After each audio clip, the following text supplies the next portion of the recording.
Shri Venkateswara gold తాకట్టులో ఉన్న మీ బంగారాన్ని విడిపించి కొనబడును.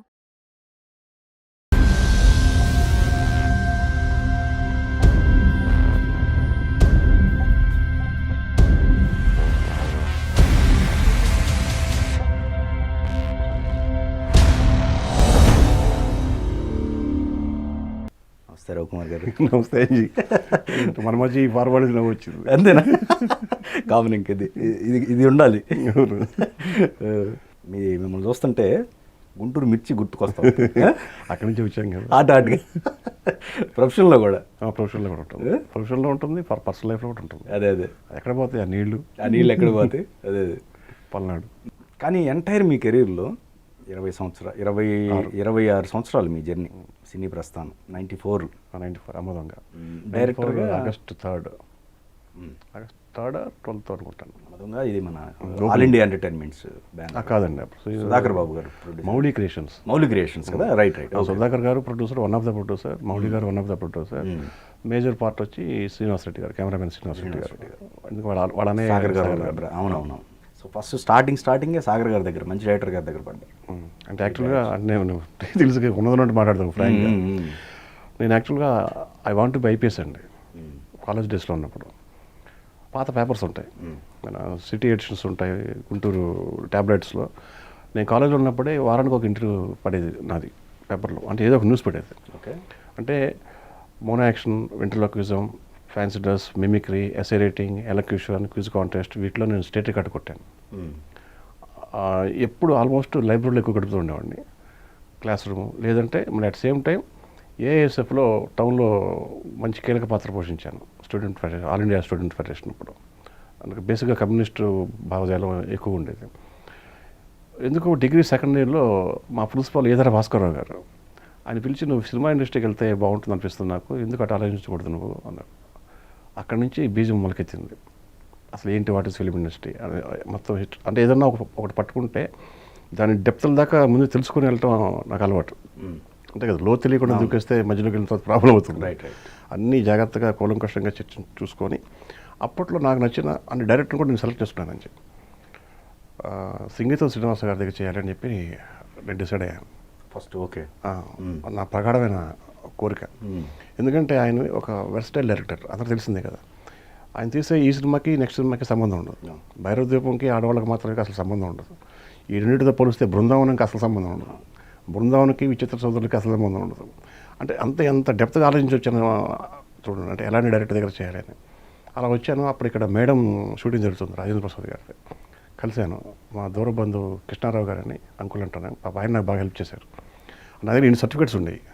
ఎన్సీసీ మర్చిపోయాను, NCC 25 Andhra battalion best cadet, మన గుంటూరు 25 ఆంధ్ర బెటాలియన్ కింద వస్తుంది. కాలేజ్కి senior under officer NCC, ASF చెప్పాను కదా, అన్నింటిలో ఉండేవాడిని. అట్లా వచ్చి మేడం ఇప్పుడు కలిస్తే ఆయన లాస్ట్ షెడ్యూల్ జరుగుతుందండి, ఇప్పుడు కాదు నెక్స్ట్ రండి అన్నారు. ఇక్కడ ఇంకోటి చెప్పాలి, మన ఇద్దరికి కలిపిన కామన్ ఫ్రెండ్ కారణం సంగీతం గారి దగ్గర జాయిన్ అవ్వటం కోసం, అవ్వాలని థాట్ రావడానికి కారణం వీణ ఆదిత్య. ఆదిత్య సిద్ధార్థ కాలేజీలో చదివేవాడు, నేను గుంటూరు జేకేసీ కాలేజ్. నేను గుంటూరు నుంచి వచ్చేవాడిని ఇంటర్ కాలేజ్ స్టేట్ లెవెల్ కాంపిటీషన్స్కి. ఆదిత్య సిద్ధార్థ నుంచి వచ్చేవాడు, మాకు అక్కడే పరిచయం. ఆదిత్య పండితుడు, బ్రహ్మాండమైన స్వరం ఉంటుంది, భాష చాలా చక్కగా ఉంటుంది, మనమే పక్కా మాసు. ఆదిత్య ఇప్పుడు ఫస్ట్ కొట్టేవాడు. మేము ఆదిత్య వచ్చాడంటే ఒక షేడ్లు కన్ఫామ్, అతనికి మిగతా సెకండ్ థర్డ్ పోటీ పడలే అనుకునేవాడు. 70-80 మంది చాలా చక్కగా మాట్లాడాడు ఆదిత్య నాకు చిన్న ఆదర్శం అప్పుడు. తర్వాత ఆదిత్య కనపట్ల నేను ఫైనల్ ఇయర్కి వచ్చేటప్పటికి, అంటే నాకంటే 1 ఇయర్ సీనియర్. కాలేజ్ అయిపోయింది. ఏంటి మన ఆదిత్య అంటే కాలేజ్ అయిపోయింది, ఏం చేస్తున్నాడు అంటే సినిమా ఇండస్ట్రీకి వెళ్ళాడు. సినిమా ఇండస్ట్రీకి వెళ్ళాడా అంటే అవును, ఏంటి భైరవ ద్వీపం కష్టం డేట తెలుసా అన్నారు. అవునా, అయితే నేను కూడా మా ప్రిన్సిపల్ అలాగే చెప్పాడు. ఆదిత్య నాకు ముందు వెళ్ళాడు కదా, తనని ఆదర్శంగా తీసుకుని అయితే ఇంక నేను కూడా వెళ్ళొచ్చు ఇండస్ట్రీకి అని సేమ్ రైటర్ అప్పుడు అనుకున్నాను అనమాట. సంగీతం శ్రీనివాస గారి దగ్గర చేస్తున్నాడు అంటే అసలు ఈ సంగీతం శ్రీనివాస గారు తీసిన సినిమాలు ఏంటి మొత్తం చూశాను. ఆదిత్య కరెక్ట్గా సెలెక్ట్ చేసుకున్నాడు అని చెప్పి నేను కూడా ఆ కారణంతో ఆయన అప్రోచ్ అయ్యాను కృష్ణారావు గారి ద్వారా. ఛాన్స్ లేదు ఎందుకంటే లాస్ట్ షెడ్యూల్ కదా, ఏం చేయాలని చెప్పి కూకట్పల్లిలో నా ఫస్ట్ జాబ్ నా లైఫ్లో టీచర్ అండి, స్కూల్ టీచర్గా జాయిన్ అయ్యి 3 monthsలోనే ఇన్ఛార్జ్ ప్రిన్సిపల్ అయ్యాను. ఓల్డ్ కిడ్స్ హై స్కూల్ అని ఉండేది. ఆ గ్యాప్లో కృష్ణారావు గారు పాపం ఆయన ట్రై చేస్తూనే ఉన్నారు. అప్పుడు ఆయన ఫోన్ చేసి స్కూల్కి ఇట్లా సాగర్ గారు డైరెక్టర్ ఉన్నారు, నాకు మంచి అని, చాలా మంచి ఆయన, నేను చెప్పాను. అంటే ఇప్పుడు ల్యాబ్ శరత్ గారు ఉన్నారు కదా, ల్యాబ్ శరత్ గారి ద్వారా చెప్పించారు సాగర్ గారి దగ్గరికి. వచ్చి కలిశాను. ఇంకా మళ్ళీ సంగీతం గారి దగ్గర చేయాలా లేకపోతే ఇంకో డైరెక్టర్ దగ్గర చేయాలా అనే ఆలోచన రాలేదండి. అంత గొప్పగా చూసుకున్నాడు సాగర్ గారు మమ్మల్ని. మిగతా మాకు ఆయనే ప్రపంచం అయిపోయాడు. అక్కడే వివి నాయక్ వినయ్ ఉండేవాడు, నేను ఉండేవాడిని, శ్రీనివాట్లో ఉండేవాడు. ఇట్లా మా అసిస్టెంట్ డైరెక్టర్స్, గురువు గారు, శిష్యులు ఇలా లేదు మాకు. ఆయన దగ్గరే ఉండటం, అక్కడే పడుకోవటం, అక్కడే తినటం, 24 hours ఇంకా మా ప్రపంచం ఆయనే. సాగర్ గారు గ్యాప్ లేకుండా సినిమాలు తీసేటప్పుడు మాకు ఈ సినిమా అయిపోతుంది ఇంకో సినిమా, ఈ సినిమా రిలీజ్కి ముందే, అమ్మదొంగ రిలీజ్కి ముందే భారతసింహం ఓపెనింగ్ అయిపోయింది. భారతసింహం అవ్వకముందే అమ్మనాకోడలో వచ్చేసింది. అమ్మనాకోడలో అది కూడా ఇంకా వరుసగా జగదేక్ వీరుడు ఇలా ఇంకా ఆయన దగ్గరే విడిపోయానండి. ఆ తర్వాత నాకు సంగీతం చక్రవర్తి గారితో చిన్న అనుభవం ఉంది. ఆయన కూడా మన గుంటూరు పక్కన పొన్నికల్, మా కాలేజీకి ఒక ఫంక్షన్కి వచ్చారు ఆయన. యాన్యువల్ ఫంక్షన్కి వస్తే గిఫ్ట్లు అదే మన ప్రజెంటేషన్ చేస్తారు కదా, అవార్డ్స్ కానీ షీల్డ్స్ కానీ. ఒక దాంట్లో quiz contest, India second best captain, మన వాళ్ళు దేశ స్థాయిలో పార్టిసిపేట్ చేసి ప్రైజ్ కొట్టుకొచ్చారు. ఆ టీంని రమ్మని స్టేజ్ మీద పిలిచారు. నేను వెళ్ళాను, నాకు షీల్డ్ ఇచ్చారు చక్రవర్తి గారు, వెళ్ళిపోయాం. నెక్స్ట్ ఎన్సీసీ బెస్ట్ క్యాడెట్గా సెలెక్ట్ అయిన ఏ రవికుమార్కి ఆ సర్టిఫికేట్ షీల్డ్ ఇచ్చారు. నేను వెళ్తా ఉన్నాను. మళ్ళీ ఎలక్యూషన్లో స్టేట్ ఫస్ట్ వచ్చిన రవికుమార్ అని మళ్ళీ వెనక్కి వస్తాను, మళ్ళీ షీల్డ్ ఇస్తున్నాడు. మిమిక్రీలో 3 years వరుసగా హ్యాట్రిక్ కొట్టాడు. ఇంటర్ కాలేజ్ మిస్టర్ ఏ రవికుమార్, నువ్వు ఎక్కడే ఉండు అన్నాడు ఆయన. వీటిలో సగం నీకే ఇచ్చినట్టున్నారు, ఎందుకు అటు ఇటు తిరుగుతావు, ఇక్కడే ఉండు అన్నాడు. అది బాగా గుర్తుపెట్టున్నాడు ఆయన. ఆ తర్వాత ఇండస్ట్రీకి వచ్చిన తర్వాత ఒకసారి కలిశాను. సార్ ఇలా గుర్తొచ్చింది నారా కుర్రోడు కదా అన్నాడు. అవును సార్ అన్న. అక్కడి నుంచి ఆయనతో జర్నీ అండి అప్ప అని దాకా వెళ్ళింది. అంటే తండ్రి కొడుకులాగా ఆయన ఎప్పుడు హైదరాబాద్ వచ్చినా కంపల్సరీ మేమిద్దరం కలిసే పడుకునేవాళ్ళు. ఆయన ఉన్నవాడు, నైట్ అంతా ఆయనతోనే ఉండేవాడిని. నేను పనులతో షూటింగ్ చేసి వచ్చినవాడిని, ఆయన ఆర్టిస్ట్గా షూట్ చేసి వచ్చేవాళ్ళు, ఇద్దరు ఉండేవాళ్ళు. అలా ఆయన నేను టీవీ సీరియల్ డైరెక్ట్ చేయాలనుకుంటున్నాను రవి, ఏదన్నా పాయింట్ చెప్పవా అన్నాడు. దొందే అని అప్పటికప్పుడు 2 hours ఒక కథ ఫామ్ చేసి చెప్పాను. జెమినీ కిరణ్ గారిని పిలిచారు గోల్కొండ హోటల్కి. జెమినీ కిరణ్ గారు కూడా ఓకే అన్నారు. నాకు తెలిసి జెమినీలో ఎర్లీ డేస్లో టెలికాస్ట్ అయిన సీరియల్ అది, ఆయన డైరెక్ట్ చేశారు, సంగీతం చక్రవర్తి గారు. దానికి మ్యూజిక్ ఎవరు తెలుసండి, కీరవాణి గారు. హీరో సంగీతం చక్రవర్తి గారి అబ్బాయి శ్రీ హీరో. ప్రొడ్యూసర్స్ కూడా చూడండి, చలపతిరావు గారు, ఓరో శారద గారు. అది నందమూరి తారక రామారావు గారికి అన్నగారికి అంకితం ఇచ్చిన సీరియల్ అది, దొందే అని. అట్లా రైటర్గా ప్రస్థానం స్టార్ట్ అయింది. అది చాలా విచిత్రంగా భలే ఎంజాయ్ చేశాను నేను. ఆంధ్ర క్లబ్లో రివ్యూ ఇచ్చారు. పగలు నేను 9 o'clock అంతా బ్రేక్ఫాస్ట్ చేసేసి ఆ మంచం మీద కూర్చొని రాయటమే. నైట్ 4 o'clock ఈవినింగ్ అయ్యేటప్పటికి 10 episodes అయిపోయాయి. ఇది సీన్స్ క్రియేట్ చేసుకోవటం, డైలాగ్స్ కూడా రాయటం. ఈయన 4:30కి వచ్చేవారు.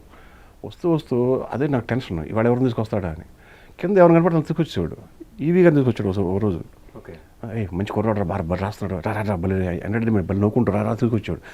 నిన్న చెప్పావే ఆ ఎపిసోడ్ చెప్పు అనేవాడు. ఓ రోజు జంజాల్ గారు, షాక్ మనకి. ఓ రోజు ఓంకారు, మన పరిటాల ఓంకారు, అందరూ పెద్ద పెద్దోళ్ళే. నాకు బాగా అంటే అక్కడి నుంచి ఒక కాన్ఫిడెన్స్ లెవెల్స్ బిల్ట్ అయ్యాయి. ఇంకా అప్పటి నుంచి నా కథలు నేను రాసుకోవటం, ఇలా మళ్ళీ సాగర్ గారి దగ్గర రావటం. మధ్యలో ఒక సినిమా నేను బయట చేసింది, సాగర్ గారు 2 సినిమాలు వేసాను బయట. ఒకటి అనేది శ్రీనివాట్లది, నీకోసంకి కొంతకాలం పనిచేశాను. ఆ తర్వాత సత్యం బాబు అని సేమ్ మా సాగర్ గారి దగ్గర, మౌళి గారి దగ్గర నుంచి సాగర్ గారి దగ్గర కోడేటర్గా ప్రమోట్ అయ్యి వచ్చాడు. ఆయన దగ్గర అతను అని సినిమా చేశాడు, సాయి కుమార్ గారి. డైలాగ్ ఇంకా డైలాగ్స్ రాశాను ఆ సినిమాకి, నేనే డైరెక్టర్ కోడేటర్, 2 కార్డులు ఉంటాయి టైటిల్స్లో. ఇంకా ఆ తర్వాత ఇంక డైరెక్షన్ చేద్దామని చెప్పి గురుగారి బ్లెస్సింగ్స్ తీసుకొని బయటకు వచ్చి మా ప్రయత్నాలు మేము చేస్తున్న టైంలో భవ్య ఆనంద్ ప్రసాద్ గారు, అసలు నేను ఫస్ట్ అయ్యప్పమాల వేసుకొని డైరెక్టర్ అవ్వాలి అనుకొని కథ అంతా రాసుకున్న తర్వాత గుడికి వెళ్ళి అయ్యప్పమాల వేసుకొని ఇప్పుడు ప్రొడ్యూసర్స్ని అప్రోచ్ అవ్వాలి. నేను ఫస్టే డిసైడ్ అయ్యా. నేను కొంచెం భావజాలం చెప్పాను కదా, లెఫ్టిస్ట్ భావజాలం ఉంటుంది, ఏఎస్ఎఫ్ ఎఫెక్ట్ బాగా ఉంటుంది కదా.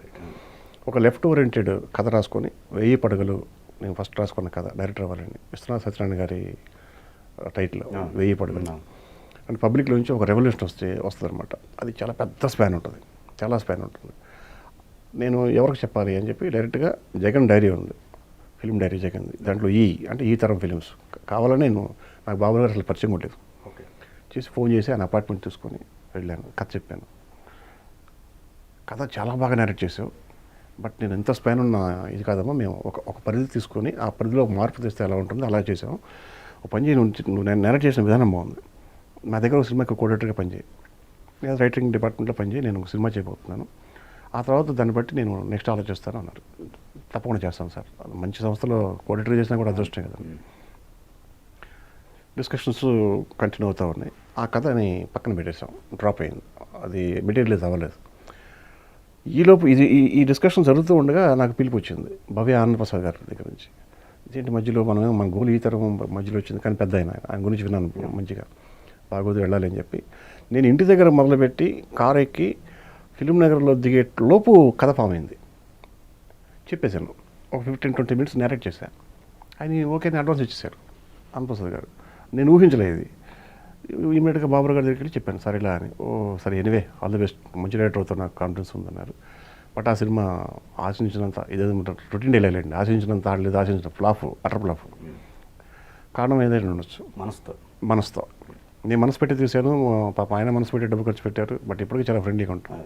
ఎప్పుడో గుర్తుపెట్టుకో బ్రదర్ అంజీ, ఒక సినిమా హిట్ ఫ్లాఫ్లకి అనేక కారణాలు ఉంటాయి. ఫ్లాఫ్ అనేది అనాథ, నాకు సంబంధం లేదు వాడే అని వీడు, నాకు సంబంధం లేదు వాడే అని ఆడు అంటారు. అది హిట్ అనుకోండి, ఆడేంటండి మొత్తం నేనే చూసుకుంది అంటే చే మొత్తం నేనే, అందరూ భుజం మీద వేసుకుంటారు హిట్ని, ఫ్లాప్ని వదిలేస్తారు. నేను ఆ టైప్ కాదు. ఇప్పుడు మనకు పుట్టిన బిడ్డల్లో మొదటి బిడ్డో చివరి బిడ్డో కాలం కుడుతున్నో కన్నం కుడుతున్న పుడితే మన బిడ్డ కాకుండా పోతుందా? మన మగతనాన్ని ఎవడు అకౌంట్కి వేస్తానా? నో, నా మగతనాన్ని నా అకౌంట్కి ఇచ్చుకుంటాను. కాబట్టి ఆ ప్లాఫ్ కూడా కారణం నేనే అని చెప్తాను. హిట్ ప్లాఫ్లు అనేది మన చేతిలో ఉంటే మనం కష్టపడతాం, కానీ ప్లాఫ్ అయిన తర్వాత ఒకటి మీద అనవసరంగా బురద చల్లటం అనేది అవివేకం. అవునా కదా? ఎగ్జాక్ట్లీ. ఇప్పుడు అదే కాంబినేషన్ మళ్ళీ మేము రిపీట్ చేశాంగా, భవ్య ఆనంద్ ప్రసాద్ గారు మళ్ళీ నేను సౌఖ్యం చేశానుగా. ఈ తరం ఫిల్మ్స్ బాబురావు గారు నేను 2 సినిమాలు వేసాంగా. ఇవన్నీ 2005 తర్వాతే. నేను చెప్తుంది 5లో వీరభద్ర. అంటే వీరభద్రకి ఎందుకు కంపేర్ చేస్తానో ముందు నీ క్వశ్చన్తో వస్తుంది. సరే, మనసుతో ఫ్లాప్ అయింది. మనసుతో ఫ్లాప్ అయిన తర్వాత నేను కొంచెం ఫంక్ అయ్యాను, అంటే బాధపడ్డా, ఎంత చేసాము ఏంటి ఇలా అయిపోయింది అని. అప్పుడు నాకు ధైర్యం ఇచ్చి భుజమే చేసి నేనున్నాను అంటూ ముందుకు వచ్చారండి పోకూరు బాబురావు గారు. నువ్వేంటో నాకు తెలుసు, నేనున్నాను.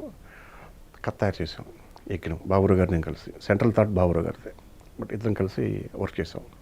చాలా బాగా వచ్చింది, కాన్ఫిడెంట్గా వచ్చింది. ఇప్పుడు హీరో నుంచి ప్రాబ్లం, హీరో ఎవరు? నేనే ప్లాఫ్లో ఉన్నా. ఒక పెద్ద హీరో అనుకోండి, ఇప్పుడు పేరు చెప్తే బాగోదు పాపం, తను అప్రోచ్ అయ్యాం. తను అంత కూడా తప్పు కాదు, మార్కెట్ చూసుకుంటారు కదా సార్. తను ప్లాఫ్ తీశాడు కదా, కొంచెం లేదండి కథ అతను బాగా చేశాడు, బాగా చేస్తాడు. లేదు అన్నారు.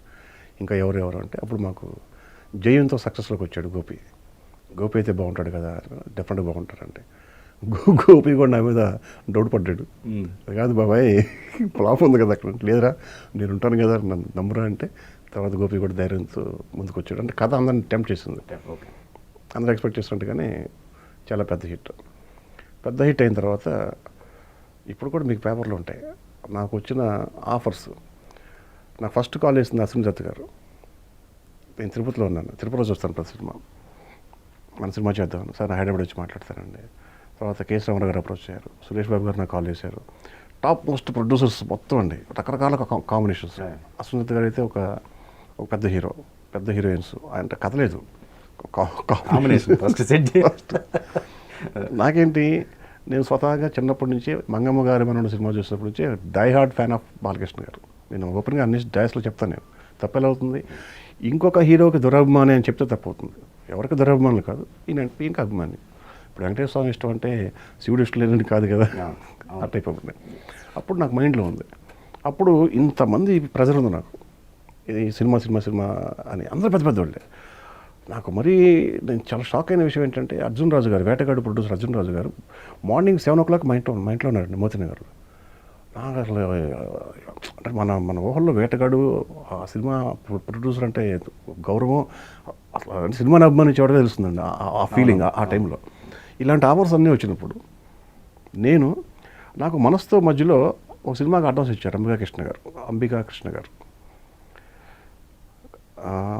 అడ్వాన్స్ ఇచ్చి అప్పుడు వేరే హీరో, చిన్న కథ, 1,80,000 రూపాయలు అడ్వాన్స్ ఇచ్చారు నాకు. వాళ్ళ అబ్బాయి ఇచ్చారు, చెన్నైలో కొంత ఇచ్చారు, ఇక్కడ కొంత ఇచ్చారు. ఆ సినిమా వెనకపోయింది, ఎందుకంటే వాళ్ళు స్క్రిప్ట్ కూడా ఇచ్చారండి. మనసుతో అటర్పలా అయ్యేటప్పటికి స్క్రిప్ట్ కూడా వెనక్కి తీసుకెళ్ళారు మేనేజర్ మాపించి. మామూలే కదా అని అనుకున్నాను, వదిలేశారు. ఇప్పుడు నాకు ఇన్ని ఆఫర్స్ వచ్చాయి. ఇన్ని ఆఫర్స్ ఇప్పుడు నేను విఘ్నతతో తీసుకున్న నిర్ణయం ఏంటంటే, అంబికా కృష్ణ గారు నాకు అడ్వాన్స్ ఇచ్చారు సరే మధ్యలో సినిమా ఫ్లాప్ అయితే ఎవరైనా వెళ్ళిపోతారు, తప్పేంటి అది. ఇప్పుడు హిట్లో ఉన్నాం కదా, నేను కాల్ చేశాను సార్, నేనే కాల్ చేశాను సార్. సార్ ఇట్లా మీరు నాకు అడ్వాన్స్ ఇచ్చారు అని. అరే అసలు మీకు అడ్వాన్స్ ఇచ్చిన సంగతి కూడా మర్చిపోయా, ఎంత మంచిగా పోయా, రివర్స్లో ఫోన్ చేశాడు అని వాళ్ళు అప్రోచ్ చేయారు. అంత బాగుంది. మాకు వేరే హీరోతో డేట్స్ ఉన్నాయి, పెద్ద హీరో డేట్స్ ఉన్నాయి, చేస్తారని డెఫినెట్గా చేస్తుంటారు. ఇది కదా అంటే ఆ హీరో దగ్గరికి తీసుకెళ్ళారు, పద్మాలయ స్టూడియోకి తీసుకెళ్ళారు, మహేష్ బాబు దగ్గరికి. కథ చెప్పాను, కోహినూర్ జాతిరత్నం అని టైటిల్ కూడా కథ చెప్తే లైన్ నచ్చింది మహేష్ గారికి. మనం ప్రొసీడ్ అవుదామండి అని అన్నారు. ఓకే అని వచ్చాం. ఆ తర్వాత వాళ్ళ సిస్టర్ కబుర్ చేశారు, మంజుల గారు. అదేంటండి, ఓకే వాళ్ళు చేస్తారు సినిమా, బాబు చేస్తాడు తమ్ముడు, బట్ దానికంటే ముందు డేట్స్ నాకున్నాయి, మీరు మనం కలిసి చేద్దామండి అన్నారు. వాళ్ళ ఆఫీస్కి వెళ్ళాను నేను అంబయ్య కృష్ణ గారితో ఉన్నాను. సార్ ఇదేంటి మరి నేను మీకు చేయాలి కదా సార్, నేను నిజంగా బ్యాడ్ డైరెక్టర్ అయితే అటు వెళ్ళిపోయాను కదా సార్, హీరో పెద్ద హీరో సిస్టర్ ఉన్నారు కదా అక్కడ, అటు వెళ్ళిపోయాను కదా, మరి నేను ఇటే స్టాండ్ అయి ఉన్నాను. లేదండి మనమే మీకే చేస్తాను నేను అని వాళ్ళకి చెప్పాను. లేదండి నేను ఆయనకి చేయాలండి, నేను మాట తీసుకున్నాను అని, ఇంకా అడ్వాన్స్ తీసుకోవాలా, మాటలు తెలుస్తుంది. అప్పుడు చెప్పాను, సార్ కృష్ణ గారు, నాకు బాలకృష్ణ గారు అంటే చాలా ఇష్టం అండి, ఆయనతో సినిమా చేయాలని కోరికండి, ఇప్పుడు మంచి దీంట్లో ఉన్నాం కదా. ఆయన మాకు కూడా ఉంది, కమిట్మెంట్ ఉంది బాలకృష్ణ గారితో అన్నాం. హీరో గారిని అప్రోచ్ అయ్యారు. ఆయన యజ్ఞం సినిమా చూడకుండానే ఓకే చెప్పేశారు. ఇంట్లో పూజలు జరుగుతున్నాయి, ఆ రోజులు కలిశాను. ఏ ఊరు అన్నారు, ఇలాగ గుంటూరు అన్నా, మా సెకండ్ హోమ్ టౌన్ అన్నారు ఆయన. మా పక్కదిలానే అన్నారు. చాలా హెల్దీగా, చాలా నాకేదో ఒక రకమైన, అసలు ఫస్ట్ ఆయనతో మాట్లాడుతుంటేనే చిన్నప్పుడు ఎప్పుడో నిక్కర్లు వేసుకుని ఆయన బుల్ ఫైట్ చేస్తూ ఉంటే ఇసుక తీసి చల్లేసి ఆ గౌరవపాలెం థియేటర్లో, చేబ్రోల్ థియేటర్లో ఆడుకున్న వాళ్ళు, ఆయనతో ఆయన ముందు కూర్చొని ఒక దర్శకుడిగా మాట్లాడుతానంటే ఆ రోజు నేను ఎప్పుడు మర్చిపోలేను. సరే వచ్చేసింది. అక్కడి నుంచి వచ్చిన తర్వాత అడ్వాన్స్ తీసుకున్నాను. ఇంకా కథలు జరుగుతూ ఉన్నాయి, కథల కోసం చాలా తప్పని పడ్డాం. అక్కడ జరిగిన మిస్టేక్ ఏంటంటే, నేను ఓవర్ యాంగ్జైటీలో ఆయన అంటే ఎక్కువ పొసెసివ్నెస్ అంటారు చూసారా, ఎక్కువ ఇష్టపడి తప్పులు జరిగిపోయాయి. అలాంటి తప్పులు జరిగాయి. నేను అంతకుముందు చాలా ఇంట్రెస్ట్ కూడా చెప్పాను, వీరభద్ర కారణంకి ఫ్లాప్ నేను సిగ్గుపడుతున్నాను, బాధపడుతున్నాను. ఎందుకంటే నా అభిమాని హీరోని డైరెక్ట్ చేసే అవకాశం వచ్చినా కూడా నేను కష్టపడ్డాను. నేను మిగతా సినిమాల కంటే ఎక్కువ కష్టపడ్డాను ఆ సినిమాకి. చెప్తే కొంచెం కామెడీగా ఉంటుందేమో, బట్ నా మనసుకు తెలుసండి. వైజాగ్లో 20 నాటికల్ కిలోమీటర్ల దూరంలో షిప్ దగ్గరికి వెళ్ళి షూటింగ్ చేయాలి, వర్షం పడుతుంది. చిన్న బోట్లో వెళ్ళాం, ఆ బోట్ వెళ్ళాలి ఉంటుంది. షిప్ మినిమం 5 floors హైట్ అంత బిల్డింగ్ ఉంటుంది కదండి. ఇప్పుడు పర్మిషన్ అడగాలి వాళ్ళని, పైకి వెళ్ళి వాళ్ళు లేటర్ వేశారు. లైట్గా డ్రిజిలింగ్, వర్షం పడుతుంది, జారిపోతారు. ఎవడెళ్తాడు కూడా పైకి వర్షంలో ఎక్కి? మేనేజర్ వెళ్ళగలడా? లేదు కదా. కోడేట వెళ్ళగలడా? లేదు కదా. మరి ఇక్కడ ఎందుకు తీసుకొచ్చావు, నన్ను క్వశ్చన్ చేస్తారని చెప్పి నేను ఆ ల్యాడర్ పట్టుకొని ఎక్కుతూ ఉంటే, ఈ బోటు అంచు మీద నా 2 కాళ్ళు ఉన్నాయి, ఆ ల్యాడర్ ఎలా వచ్చింది, ఈ బోటు పక్క వెళ్ళిపోయింది. ఇంకా నేనేం చేశాను, ఈ ల్యాడర్ ఉంది కదా, ఇలా వెళ్ళి ధన్మని గుద్దుకుందండి. ఇది ఐరన్ షీట్ ఉంటుంది షిప్కి. ఆ గుద్దుకున్న ఆ దెబ్బకి ఎవరైనా ముందు వదిలేస్తాడు అమ్మా అనుకుంటాం కదా. నాకు కొంచెం కాన్షియస్ ఉంది. అరుస్తున్నారు, మన హీరో గారు కూడా ఉన్నారండి లొకేషన్లో, వదలొద్దు అంటున్నారు. అంటే ఏం జరిగింది, ఇలా వెళ్ళి గుద్దుకున్నప్పుడు నేను ఫేస్ తగిలితే పచ్చడైపోద్ది. ఆ ఫేస్ తగలకుండా ఇటు టర్న్ చేసుకున్నా, ఈ షోల్డర్ తగిలి షోల్డర్ డిజిల్ ఒకటి అయిపోయింది. ఈ ఒక చేతి అలాడుతున్నాను. వీడియో ఉన్నాయి ఇప్పుడు కూడా, చిన్న టీడీకి అదేమంటారు హ్యాండిక్యామ్లో షూట్ చేశారు, వీడియో ఉన్నాయి, నేను మీకు నెక్స్ట్ చూపిస్తాను. అలా ఎలాడుతున్నాను మెల్లగా, నాకు నేనే ఎట్లా టక్మని సెట్ అయింది, బట్ పెయిన్ ఉంది, కిందకి రాలా. అలాగే పైకెక్కి వెళ్ళిపోయా. నా కష్టం చూసి వాళ్ళు పర్మిషన్ ఇచ్చారు షూటింగ్ చేసుకోవడం కోసం. ఏమాత్రం జారిని వదిలేసినా 20 నాటికల్ కిలోమీటర్స్ దూరం అంటే ఎంత లోతుంటుందండి. కింద ఫ్యాన్స్ రన్నింగ్లో ఉంటాయి, లంగరేసి ఉన్నా కూడా పీస్ అయిపోతాం. అంత కష్టం ఎందుకు పడ్డామంటే, సినిమా మీద వ్యామోహం అయితే హీరో గారి మీద ఒక పిచ్చి, కష్టపడాలి, ఎలాగైనా హిట్ చేయాలి, కానీ మన చేతిలో లేకుండా పోయింది. అది జరిగింది సార్. సరే వీరభద్ర తర్వాత ఎలా రా అనుకుంటున్నప్పుడు మళ్ళీ ఈసారి తప్పు చేయకూడదని చెప్పి ముందు కట్ చేసుకున్నాను. అదే ఆట ఆడిస్తా. సి కళ్యాణ్ అన్నయ్య ప్రొడ్యూసర్, అన్నయ్య ఇమీడియట్గా ఓకే చేశారు. ఆ తర్వాత నితిన్ సుధాకర్ రెడ్డి గారు ఓకే చేశారు. మంచి సక్సెస్ఫుల్ హిట్ అండి. దాంట్లో డాక్టర్ శివప్రసాద్ గారికి ఎంత పేరు వచ్చిందో అందరికీ తెలిసిందే, నన్ను కొట్టలే అని క్యారెక్టర్. దాని తర్వాత మళ్ళీ ఏం పిల్లడు కూడా కొంచెం పోగురబాబు అది. బట్ మేము ముందే అనుకున్నాం కొంచెం పాత కథలో ఉంది అని, అయినా ధైర్యం చేసాం. బాగా ఖర్చు పెట్టారు, చిన్న హీరో మీద బాగా ఖర్చు పెట్టారు. బట్ ఆ సినిమా ఏంటంటే 4 సినిమాలు రిలీజ్ అయినాయి ఆ రోజున. ఆ 4 సినిమాల్లో మందే బెటర్ సినిమా అనే టాక్ వచ్చింది. ఏం పిల్లడు తర్వాత మళ్ళీ నేను గేర్ మార్చుకున్నాను. ఇట్లా కొంచెం గ్యాప్ తీసుకున్నా సరే ఏదో సంథింగ్ ఏదో చేయాలని చెప్పి అప్పుడు కథ వేసుకుంటే ఆ కథ అటు తిరిగి అల్లు అరవింద్ గారు దిల్ రాజు గారి చేతిలో పడింది. సాయి ధరమ్ తేజ్ హీరోగా. అది ఎంత huge success. I got Nandi award best screen play దానికి. అదండి. దాని తర్వాత సౌఖ్యం చేశాను. మళ్ళీ నన్ను డైరెక్ట్గా చేసిన ఆనందప్రసాద్ గారితో సౌఖ్యం చేశాను. 2015 సౌఖ్యం జరుగుతున్నప్పుడే కేఎస్ రామారావు గారితో సినిమా కమిట్ అయ్యాను. కేఎస్ రామారావు గారితో ఇద్దరు హీరోలతో చేస్తే ఎలా ఉంటుందని చెప్పి ప్లాన్ చేసాం. అది వర్కౌట్ కాల. ఒక 6-7 నెలలు కథ సెట్ కాల. అంటే ఎవరు మాకు కూడా సాటిస్ఫాక్షన్ లేదు. అంటే సాటిస్ఫై అయిన తర్వాత సెట్స్కి వెళ్దాం కదండి. ఈలోపు తేజు వేరే సినిమాలో వెళ్ళిపోయాడు. ఇంకో హీరో కూడా వేరే సినిమాలో వెళ్ళిపోయాడు. అప్పుడు నేను మరి ఇప్పుడు ఏం చేయాలి, ఇప్పుడు నాకు సడన్గా హీరో లేడు కదా. అప్పుడు నేను మళ్ళీ పోకూరి బాబు గారిని అప్రోచ్ అయ్యి ఒక 1 year మంచి మెసేజ్ ఓరియంటెడ్ అండి, కమర్షియల్ ఉంటూనే ఈ తరం బ్యానర్కి తగ్గ విలువలతో వచ్చే కథ స్టార్ట్ అయింది. ఒక 1 year బోల్డ్ వెర్షన్స్. అంటే ఇప్పుడు ఉన్న ట్రెండ్కి ఎలా ఉండాలి అంటే మనం డైరెక్ట్ అయిపోయి ఇప్పుడు 15 ఏళ్ళు అవుతుంది అలా కాదు. ఇప్పుడు ట్రెండ్, ఇప్పుడు కుర్రోళ్ళు వస్తున్నారు, కొత్త సూపర్ టెక్నీషియన్స్ వస్తున్నారు, మంచి కాన్సెప్ట్స్ వస్తున్నారు. వాళ్ళు వెళ్తున్న విధానాన్ని మన పాయింట్ని క్రోడీకరించి ఇప్పుడున్న ట్రెండ్లో ఎలా వెళ్ళాలి అని చెప్పి 10-15 వెర్షన్లు తయారు చేసాం. సాటిస్ఫై కాదు, మళ్ళీ ఇలా వస్తున్న టైంలో కరోనా వచ్చేసింది. అంటే 1 year పోయింది.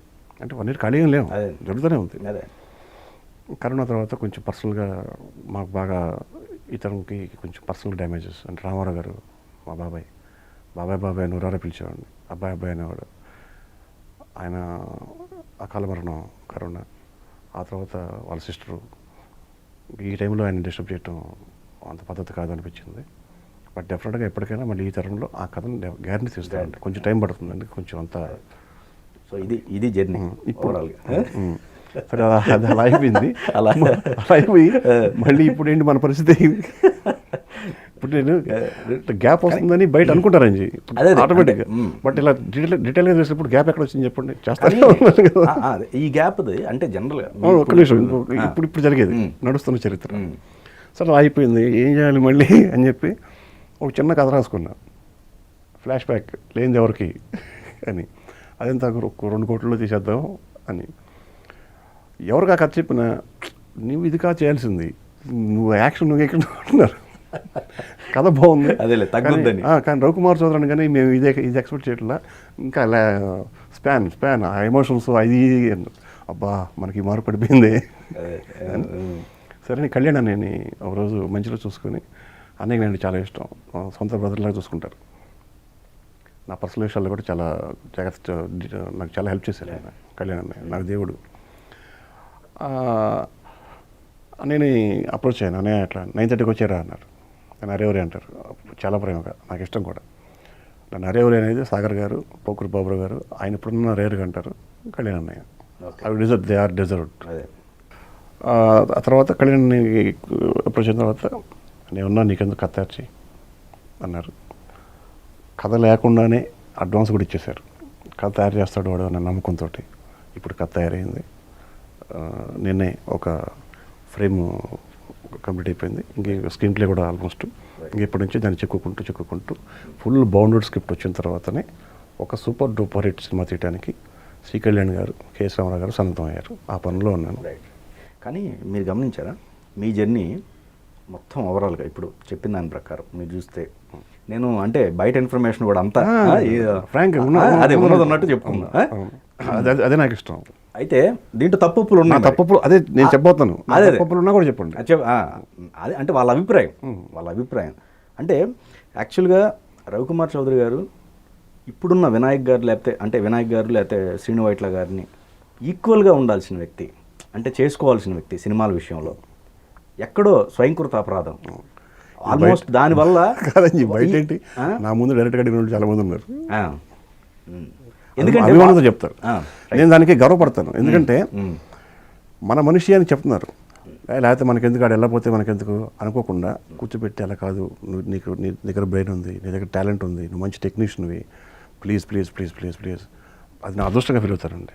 ఒక మా పోకూరి బాబురావు గారు నన్ను కూర్చోబెట్టి చెప్పిన రోజులు ఉన్నాయి. సొంత బిడ్డలాగా భావించి అన్నయ్య, కళ్యాణ్ అన్నయ్య, కేఎస్ రామారావు గారు, మా గురుగారు సాగర్ గారు ఇలా చాలామంది. నేను నిజంగా ఒక రకంగా వాళ్ళకి చాలా థ్యాంక్స్ చెప్పాలి. అంటే మన మనిషి తప్పు మన తప్పు మనకు తెలియకపోతే మనం ఎలా సరిదిద్దుకుంటామండి? చెప్పేవాళ్ళు ఎవరైనా ఉండాలి. అటు చెప్పేస్తాడు కదా, మనకెదురు బాబు తిడతాడు కదా అనుకుంటే ఎలా?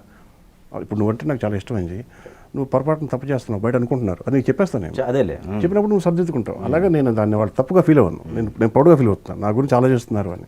ఇప్పుడు చెప్పండి ఆ కారణం ఏంటని ఇది అడిగారు కదా.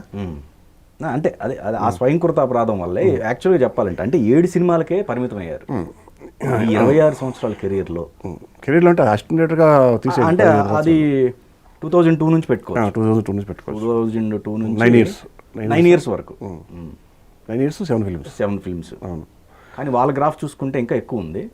మీ కొలీగ్స్లో ఎవరైతే ఉన్నారో సార్ డెఫినెట్గా నేను వన్ మ్యాన్ ఆర్మీ. లేదు వన్ మ్యాన్ ఆర్మీ అంటే మీరు యుద్ధంకి వెళ్ళే ఆర్మీ కాదు. కథ నేనే రాసుకుంటాను. నాకు పెద్దగా రైటర్స్తో పెద్దగా కూర్చున్న సందర్భాలు లేవు. మ్యాక్సిమం కూర్చున్నా కూడా 4-5 రోజులు కూర్చుంటాను. నేను కాపీ సినిమాలు తీను. నాకు ఎక్కడో ఒక ఫ్లాష్ లాగా ఏదో ఒకటి అనిపించినప్పుడు దానికి కనెక్ట్ అయ్యి ఇంకా అక్కడ రాసుకుంటూ వెళ్తాను. ఫస్ట్ లేట్ అనేది కారణం కథ కోసం అక్కడ లేట్ అవుతున్నాను. నేను కట్ అండ్ పేస్ట్ డైరెక్టర్ కాదు, నాకు ఇష్టం ఉండదు. చూడండి నేను బయట కథలు తీసినప్పుడల్లా లాపించాను. సౌఖ్యం నా కథ కాదు. అవును బయట కథ అవును. అంటే నేను కథను తప్పనట్లేదండి, వాళ్ళు తప్పనట్లేదు, నేను చేసిన చెప్తున్నాను. డెఫినెట్గా నిర్మాణ విలువలు బ్రహ్మాండంగా ఉంటాయి భవ్య క్రియేషన్స్లో, ఎక్కడ కాంప్రమైజ్ కాలేదు. ఆర్టిస్టులు పిచ్చ కాస్టింగ్, ఒక సీన్లో 16 మంది 17 మంది ఉంటారు. కోలాహలంగా ఒక పండగ వాతావరణం ఉండేది ఇది లొకేషన్లో. అంటే ఖర్చుగా ఆయన ఎక్కడ అనుకోవాలా, కష్టపడుతున్నాను నేను ఎక్కడ అనుకోవాలా. కథ రాయటంలో కూడా పాపం ఎవరు తప్పు అని చెప్పలేమండి, కొన్ని అలా జరుగుతాయి. అది వీరభద్ర నా కథ కాదు, నా కథ కాదు అని చెప్పి ఇంకోటి మీద తోసేయట్లా, తీసింది నేనేగా. నచ్చపోతే అక్కడే అడ్డుకొట్టేసి లేని చేయలేని చెప్పొచ్చు కదా. బట్ ఒకసారి మిస్ఫైర్ అవుతూ ఉంటాయి. బట్ బయట కథలు నా దగ్గర మిస్ఫైర్ అయ్యాయి. నా కథలు ఇప్పుడు మిస్ఫైర్ అవ్వాలా, ఆటాడిస్తా. నా కథ యజ్ఞం నా కథ లాంటిదే. అంటే ఇద్దరు నేను ఉన్నాను కాబట్టి దాంట్లో మేజర్ పార్ట్ ఉంటున్నది, నో డౌట్. పిల్లా నువ్వు లేని జీవితం ఇప్పుడు చేస్తున్నాను నా కథ. ఆ కథల వల్ల సగం లేట్ అవుతుంది, మిగతా సగం మీరు అన్నట్టుగా వ్యక్తిగత ఏమన్నారు స్వయంకృత అపరాధం ఉంటాయి. ఫ్రాంక్గా చెప్పాలంటే నేను కొంచెం డ్రింక్ చేస్తాను. ఇప్పుడు లేదులేండి, నా ఫేస్ చూసి అర్థమైపోతుంది. ఇప్పుడు ఓన్లీ మళ్ళీ ఫోకస్, మళ్ళీ లైన్ కొట్టాలి, దాంట్లో ఉన్నాను. అంటే పర్సనల్ వ్యక్తిగత కారణాలు చాలా ఉంటాయి. డ్రింక్ చేయటం అనేది ఎక్కువ మోసారు నన్ను. వేరే వాళ్ళు కూడా చేస్తారు, డైరెక్టర్లు కూడా చేసేవాళ్ళు కూడా ఉన్నారు కాదంటలా. బట్ మీ వరకు వచ్చేసరికల్లా అదే మేజర్ కారణం కాదు, ఏదో అంటే కొన్ని ఉంటాయి. ఇప్పుడు ఫ్యామిలీ డిస్టర్బెన్స్లు ఉంటాయి. ఇప్పుడు ఒక క్రియేటర్కి నిశ్చలంగా తన శత్రువు అనేది ఏకీపిస్తారు మీరు? డెఫినెట్గా ఏకీపిస్తాను. అది కూడా నా కారణం ఉండొచ్చు, అది కూడా నా బలహీనత ఉండొచ్చు, నా మైనస్ పాయింట్. అది కూడా మెయిన్ అదే ఉంటుంది అనిపిస్తుంది. డ్రింక్ అనేది పక్కన పెడితే నెక్స్ట్ అంజీ కోపం అంటే ఉత్తినే కోపం రాదు అంజీ. కాదు అంటే ఇప్పుడు ఒకటి అది అర్థం చేసుకునే వ్యక్తులు, ఎదుటి వ్యక్తులు. మీరు అంజీ ఒక ఇన్సిడెంట్ చెప్పండి. లేదు వస్తాను, అన్ని 1 by 1 అనిపించింది నా ఓవరాల్. అదే అంజీ ఇప్పుడు ఒక ఇన్సిడెంట్ ఏదన్నా మీ కోపం కారణంగా ఇది జరిగింది కదా అని ఒక ఇన్సిడెంట్ చెప్తే ఆ ఇన్సిడెంట్ బట్టి మీకు అర్థమైపోతుంది. అలా అంటారా? తన కోపమే తన శత్రువు అనే దాన్ని డెఫినెట్గా ఏకీపిస్తాను. నేనే కాదు, పెద్దలు కూర్చొని ఏది చెప్పరు. ఓకే, దాంతో కూడా నేను కొంత లాస్ అయ్యాను. బట్ అదేంటంటే చెప్పే కదా ఫస్ట్ టైం గుంటూరు మిర్చి అని వాటర్ ఉంటుంది. ఫస్ట్ నేను చాలా స్ట్రైట్ ఫార్వర్డ్ ఉంటాను. నేను నాకు నచ్చలేదని చెప్తాను. మ్యాక్సిమం కన్విన్స్ చేసేలాగా చెప్తాను. ఇంకా కన్విన్స్ అవ్వకపోతే ఆ టైంలో కొంచెం బీపీ వస్తుంది. ఒక చిన్న ఇన్సిడెంట్ చెప్తా. ఇది మానిటర్, పిల్లా నువ్వు జీవితం షూటింగ్, ఇది మానిటర్. ఇక్కడ నేను కూర్చున్నాను. మానిటర్కి డైరెక్టర్కి ఎంత గ్యాప్ ఉంటుంది? మ్యాక్సిమం ఒక 1 feet 2 feet ఉంటుంది. ఒకడు ఒక సెట్ అసిస్టెంట్ ఒక పెద్ద ఫ్యాన్ పట్టుకొని వాడు ఎటు దారి లేనట్టుగా ఈ మధ్యలోంచి వెళ్తున్నాడు. ఎవరిని వెళ్తారా? ఇది మానిటర్కి డైరెక్టర్కి మధ్యలోంచి ఫ్యాన్ పట్టుకొని మనం అసలే ఆన్లో ఉంటాం లొకేషన్లో. ఇంకా ఏం చేయాలి ఒక షార్ట్ తీసిన తర్వాత మళ్ళీ తీయాలంటే టైం వేస్ట్ అవుతుంది. ఆ మూమెంట్లో ఉండగా ఇటు వెళ్తున్నాడు. ఇదే డిస్టర్బెన్స్ ఫస్ట్. సరే అది పర్లేదు, డిస్టర్బెన్స్ పట్టుకోవాలి. ఆ వెళ్తూ ఆ టైం బేడో నా టైం బేడో ఒక గొబ్బు ఉంటుంది కదా ఫ్యాన్కి రౌండ్గా, అది ఊడి నా మణికట్టు మీద పడింది. ఎంత వెయిట్ ఉంటుంది అది? కరెక్ట్ టప్పని పడింది. ఫ్లాట్ని కొట్టానండి. వాడికి పళ్ళు ఊడిపోయి బ్లడ్ వచ్చింది. ఇది కోపమే, నిజమే. వాడు ఏడ్చుకుంటూ బయటకు వెళ్ళిపోయాడు. అందరూ శ్రీహరి అని కూడా లొకేషన్ ఉన్నారు. అప్పుడు ఇదేంటారు నాకే ఇమీడియట్గా పెయిన్ అది. Right. అది అసంకల్పిత ప్రతీకార చర్య అంటారు. మనం చేయం కొట్టగానే పట్టుని కొట్టాం, అవునవును. అయ్యో చేయం సారీ వెళ్ళిపోలే తీయంగా అలా అని కొట్టాను. వాడు వెళ్ళి సరే కొట్టాను కదా, ఇమీడియట్గా నా కోడేటర్ సురేష్ని పిలిచి నా పర్స్ ఇచ్చి వాడిని హాస్పిటల్ తీసుకెళ్ళండి వెళ్ళాడు. వాడు లేడు అక్కడ. ఈలోపు వాడికి ఎవడో ఎక్కిచ్చాడు, నువ్వు యూనియన్కి వెళ్ళి కంప్లైంట్ చేయి, అప్పుడు నీకు డబ్బులు వస్తాయి అన్నారు. వాడు యూనియన్కి వెళ్ళి కంప్లైంట్ చేశాడు. రేపు షూటింగ్ ఆపేస్తా అన్నారు. ఎందుకు ఆపుతారు, ఇది జరిగింది ఇది. గీతా ఆర్ట్స్ నుంచి ఫోన్ వచ్చింది, లేదంటే షూటింగ్ ఆపేస్తారంట, ఏం చేద్దామని. యాక్చువల్గా మనం షూటింగ్ చేస్తాం, వస్తే నేను సమాధానం చెప్తాను అన్నాను. డైరెక్షన్ అసోసియేషన్ నుంచి మద్దిని వచ్చాడు, రాజేష్ రెడ్డి వచ్చాడు, మాట్లాడుకున్నారు. ఇది జరిగింది ఇది అన్నారు. ఒక పెద్ద ఇదేం లేదు, అంత కాంప్రమైజ్ చెప్పి షూటింగ్ యాక్చువల్ చేసాం. ఇది చూసిన వాళ్ళు మా రవికుమార్ చౌదరిని కొట్టేశాడంటరా అని ఒకడు వెళ్ళి చెప్తాడు. వాడు ఇంకోటికి ఏం చెప్తాడు, రవికుమార్ చౌదరి తాగి కొట్టేటంటరా అని చెప్తాడు. వాడు ఇంకోటికి ఏం చెప్తాడు, ఇద్దరు తాగేసుకుంటున్నారంటరా అని చెప్తారు. ఇట్లా యాడ్ అవుతూ వెళ్తూ ఉంటాయి. మనకు అర్థం మనం ఇది ఒక ఇది అది కూడా క్రియేషనే. ఎవడు క్రియేషన్ వాడు యాడ్ చేసుకుంటూ వెళ్తాడు. యాడ్ చేసుకుంటే పాపం ఆ యాంగిల్లో మెచ్చుకోవాలి. యాస్ట్రీగా చెప్పకుండా కొంత యాడ్ చేసేయడం. ఇండస్ట్రీలో ఉన్నాడు కాబట్టి ఆ క్రియేటర్ ఈ ఇండస్ట్రీకి పనికి వస్తాడు, క్రియేషన్ ఉంది కాబట్టి. అలా పాజిటివ్ తీసుకున్నాను తప్ప. పైగా నేను కొడితే పళ్ళు రాలిపోయిన మాట వాస్తవమే, కానీ ఏమన్నా హీమే అన్నా నా చేయమన్న ఐరన్ రడ్డా ఏంటి అనే తర్వాత ఆలోచిస్తే నేను తెలుసుకుంది ఏంటంటే వాడికి ఆల్రెడీ యాక్సిడెంట్ అయ్యి పళ్ళు రాలిపోయి కుట్లునే అంటాయి. ఓకే, దాంతో ఊడిపోయింది. ఇది ఒక ఇన్సిడెంట్ బాస్. ఇంకోటి చెప్తా, వీరభద్ర షూటింగ్ ఆర్కే బీచ్లో, వైజాగ్ ఆర్కే బీచ్లో. నేను ముందు రోజు మేనేజర్ కూడా దూరపు రిలేషన్ అవుతాడు నా మిసెస్ తరపు నుంచి, దమ్మాలు పట్టేవాడు. నేను అడిగాను, సార్ మరేంటి ఆర్కే బీచ్ కదా, ట్రాఫిక్ బీభత్సం ఉంటుంది, పెద్ద హీరో స్టార్ హీరోని పెట్టుకుని చేస్తున్నాం, పబ్లిక్ వస్తారు కదా అంటే, అదేం రాదండి నేను చూసుకుంటాను అన్నారు. 3 సార్లు అడిగానండి. ఎందుకంటే ఇటు వెనక మ్యూజియం ఉంది, మ్యూజియం వైపు నుంచి అటు వెళ్ళి మళ్ళీ అటు డైవర్ట్ అవ్వచ్చు. మీరు కొంచెం పోలీస్ పర్మిషన్ తీసుకుంటే, పైగా పెద్ద ప్రొడ్యూసర్ కదా అన్వేకృష్ణ గారు, పొలిటికల్గా కూడా ఆయన కొంచెం ఇన్ఫ్లుయెన్స్ చేయగలరు కదా, రిక్వెస్ట్ చేయగలిగితే ఇస్తారు కదంటే, అక్కర్లేదండి డైవర్ట్ ఏం అక్కర్లేదు, జనం అసలు నేను కంట్రోల్ చేస్తాను అది. 3 సార్లు అడిగా అయిపోయింది. మార్నింగ్ షూటింగ్ స్టార్ట్, హీరో గారు వచ్చారు. ఆయన టైం అంటే టైంకి వస్తారు. ఆయన రాగానే ఫస్ట్ షాట్ తీయాల్సిందే, ఎందుకంటే ఆ మేకప్ వేసుకొని ఆ మంచి ఆ మూడ్లో వచ్చినప్పుడు ఆ వేడిలో తీయాలి. 1 గంట కూర్చోబెట్టుకుని ఉంటుంది, చల్లారిపోతాం, ఆ మూడు రాదు మరి. అందుకని జాగ్రత్తగా రాగానే ఫస్ట్ షాట్ తీసి నేర్చుకున్నాను. ఆయన వచ్చారు, షాట్ తీయలేకపోతున్నాను, జనం ఆ పై ఆ జిమ్మీ జిప్ ఒకటి అదేదో వైర్లకి వెళ్ళి పెట్టుకుంటూ ఉన్నారు. ఇటు చూస్తే జనం, అటు చూస్తే జనం, ఇటు చూస్తే జనం. ఎలా చేస్తామండి షాట్ 11 అయింది. హీరో గారు పాపం అలా కూర్చోన్నారు, ఓపిక కూర్చొని పేపర్ చదువుకుంటూ ఉన్నారు. ఇంకా నా వల్ల కాల. మేనేజర్ పిలిచి, ఏంటే నేను ఏం చెప్పాను, ఇదేంటంటే సార్ సినిమా షూటింగ్ అంటే ఇంతే, ఏంటంటే నేను ఏం చెప్పాను, మైక్ చేస్తుంటే మైక్ ఇసేసాను. అది పక్కగా వెళ్ళి ఒక కాలంలో పడింది. నేను 7,500 నేనే కట్టాను. ఆవేశం చల్లారిపోయిన తర్వాత ఇది ఒక ఇన్సిడెంట్ అండి.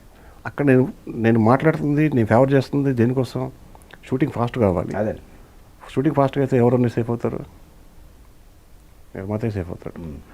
నాకు ఫాస్ట్గా తీసేసిన ఫీలింగ్ ఉంటుంది. హీరో గారిని అలా కూర్చోబెట్టకూడదు, ఇన్ని ఉంటాయి దాని వెనక. ఇది జరిగింది. దీంట్లో నా తప్పు అంటే నా తప్పే, నా తప్పు కాదనుకుంటే నేను డ్యూటీలాగా భావిస్తాను. నేను చేసింది నా వృత్తిలో నేను నిజాయితీగా పనిచేశాను అని భావిస్తాను. ఎక్కడో ఆ తర్వాత ప్రొడ్యూసర్కి నాకు లేదా ఇంకో ఆర్టిస్ట్ నాకు అండర్స్టాండింగ్ దెబ్బతిన్నప్పుడు ఇవన్నీ చెప్పే కదా యాడ్ అవుతాయి క్రియేషన్. మైక్ కాదు, కత్తిసేసాడు అని, తాగి కత్తిసేసాడు అని, లేదు జేబులో బాంబు కూడా పెట్టుకొచ్చాడు అని, ఇంక మనం ఏం చేస్తాం సార్, నవ్వుకుంటాం. But hats off for that creativity. ఆ క్రియేటర్స్కి హ్యాట్స్ ఆఫ్. ఎందుకంటే నేను సీన్ రాయాలంటేనే చాలా కష్టపడుతూ ఉంటాను. వాళ్ళు అసలు ఈ సీన్లన్నీ స్క్రీన్ మీద రాసుకుంటే ఎంత బాగుంది పాపం, ఇప్పుడు డైరెక్టర్లు అయిపోయేవాళ్ళు. ఓకే, ఇది ఒక్కొక్క సినిమా గురించి వద్దామండి. షూర్. ఫస్ట్ మనకి వీరభద్ర దగ్గరే ఉన్నాం. వీరభద్ర సినిమా 2005 రిలీజ్ అది సంబంధించింది. సో యాక్చువల్గా ఆ సినిమా ఓవరాల్గా మీరే తప్పు అంటే ఆ ఫ్లాప్ కారణం నేనే అని చెప్పి మీరే బాధ్యత. అవును, కానీ ఎందుకంటే మంచి ప్రొడ్యూసర్, బాగా ఖర్చు పెట్టారు, పెద్ద హీరో, మీ అభిమాన హీరో, నా అభిమాన హీరో. అదే అసలు అందుకే ఇక్కడ నేను టెంప్ట్ అయింది. అదే నా అభిమాన హీరో, నేను ఏరి కోరి కావాలని సెలెక్ట్ చేసుకున్న ప్రాజెక్ట్. మీరు అభిమానించే మీ హీరోతో మీరు సినిమా చేస్తారు. నా హీరో మంచి ప్రొడ్యూసరు, మంచి టెక్నీషియన్స్ ఇచ్చారు. రాంప్రసాద్ నెంబర్ 1 కెమెరామెన్ రాంప్రసాద్ ఇచ్చారు. Yes. మణి అన్నయ్య మ్యూజిక్ అవును, మణి శర్మ గారు, అవును. Peter Heinz fight master Peter Heinz ఇచ్చారు. చెప్తున్నా కదండి, సెకండ్ టైం కదా మణి శర్మ గారితో కాంబినేషన్ మీరు? యజ్ఞం తర్వాత సెకండ్ తర్వాత అదే కరెక్ట్. మళ్ళీ ఏం పిల్లడు రైట్. నాకు ఇష్టమైన మ్యూజిక్ డైరెక్టర్ చక్రవర్తి గారి తర్వాత మణి అన్నయ్య. మణి గారితో సెకండ్ టైం. మరి ఆ సినిమాకి మీరు సెట్లో మందు దాగి వెళ్ళారని ఇదేంటిది అసలు? అదే ఆయన మనసుకు తెలియాలి. పని చేద్దాం చెప్పాక క్రియేటివ్, ఇది ఒక టైప్ ఆఫ్ క్రియేటివిటీ. ఓకే, మందు తాగితే పోనీ ఏ డేట్ చెప్పండి. ఓహో చాలా సంవత్సరాలు అయింది, డేట్ గుర్తులేదా? పోనీ ఏ లొకేషన్, పోనీ ఏ ఆర్టిస్టులు ఉన్నారు? బాలయ్యబాబు గారు కూడా చూసి ఇంకా సరే అని చెప్పి వదిలేసారండి. అంటే బాలయ్య బాగుంది, క్రియేషన్ బాగుందంట. మరి కాదండి, ఎంత కష్టపడి చదువుకొని ఇండస్ట్రీ అవపోసన పట్టి ఎవరి దగ్గర చేరాలి, ఇంత జాగ్రత్తలు తీసుకుని వచ్చినోడిని లొకేషన్ తాగి వెళ్ళిపోవడానికి క్రియేషన్ చెప్తా. ఓకే. నానకరామగూడలో night shooting, night Prakash Raj తోటి షూటింగ్. రాళ్ళపల్లి గారు చిన్న బాబుని పట్టుకొని, ఈ బాబుని వడ్లగం చేస్తావు, గొంతు మీద కాలేసి తొక్కేస్తావు, ఏదో చేసేయడానికి వీళ్ళని పంపించేస్తాడు తాతయ్య. భగవంతురా ఏం చేయాలనుకున్న టైంలో నైట్ ఎఫెక్ట్, ప్రకాష్ రాజు చేతిలో కళ్ళు బాటలు ఉంటుంది, కళ్ళు దాక్కుండా వస్తుంటాడు. నేను యాక్ట్ చేసి చూపించుకుంటాను. ప్రకాష్ రాజు అయినా సరే నేను అనుకున్నాననే నీ ఇష్టం అని చెప్తాను. ప్రతి ఆర్టిస్ట్ ముందే నేను మానిటర్లో రికార్డ్ చేసి, మానిటర్లో వాళ్ళు వచ్చినప్పటికీ షార్ట్ ఏంటంటే ఇది షార్ట్ అంటే యాక్ట్ చేసి కూడా ఉంటుంది అక్కడ, ట్రాలీ గిలి మొత్తం ఈజీ అవుతుంది ఆర్టిస్ట్కి. ప్రకాష్ లాంటి ఆర్టిస్టులు ఇంకా దాన్ని డెవలప్ చేస్తారు, లేదా ఎక్కువ ఓవర్ యాక్షన్ అయింది రవి, నేను అంత వద్దు ఇది చేస్తానంటే ఓకే. రైట్. బట్ నా అవుట్పుట్ నేను ఇవ్వాలి కదా, వాళ్ళు వేస్తాను. నేను అని కలు చేసా పట్టుకొని హలో అంటే మంది అయిపోయింది 10 రూపాయలు ఇస్తావా? ఎవరు నీ రాళ్ళు పని మంది అయిపోయింది పెద్ద అయినా 10 రూపాయలు ఇస్తావా?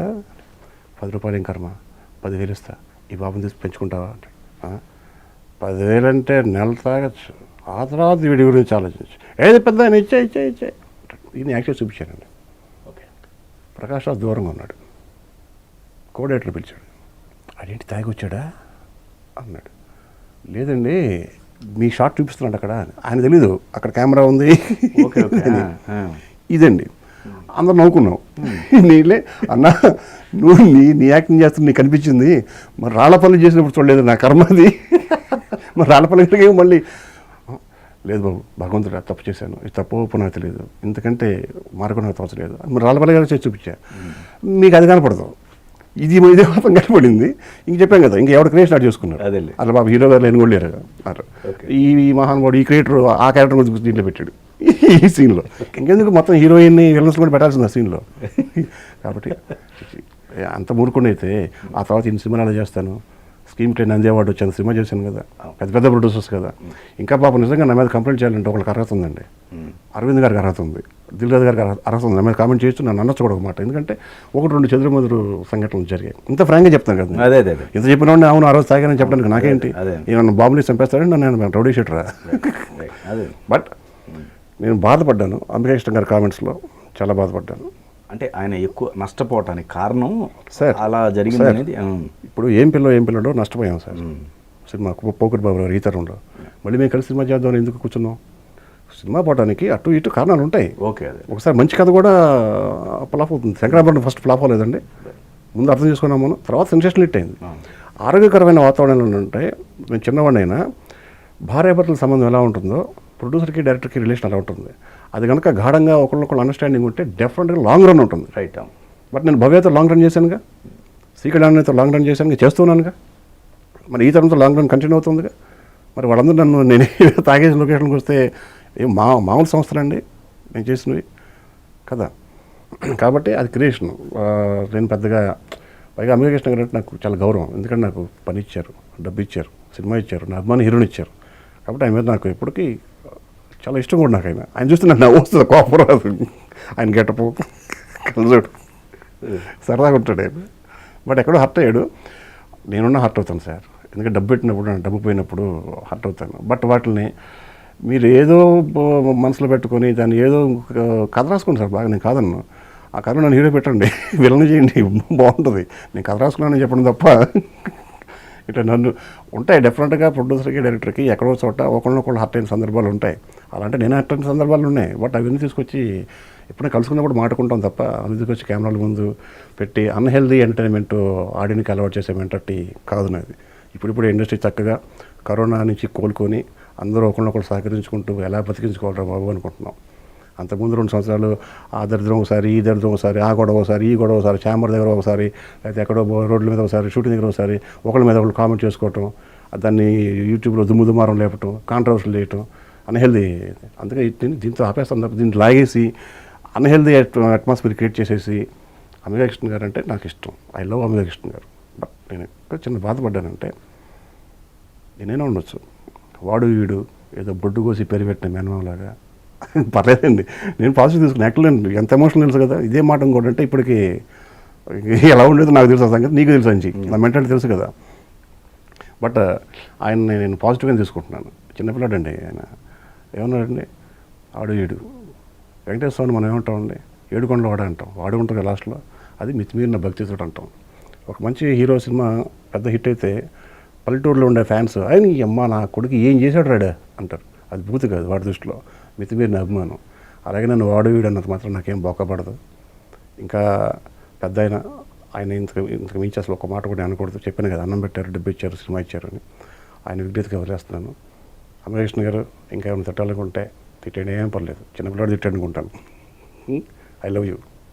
అసలు ఎక్కడ మీ ఇద్దరి మధ్య ఎక్కడ అభిప్రాయ భేదాలు వచ్చినాయి? నాకు తెలియదండి. ఆ సినిమా ఫ్లాప్, అదే అభిప్రాయ భేదం. అంతేనా? అంతే.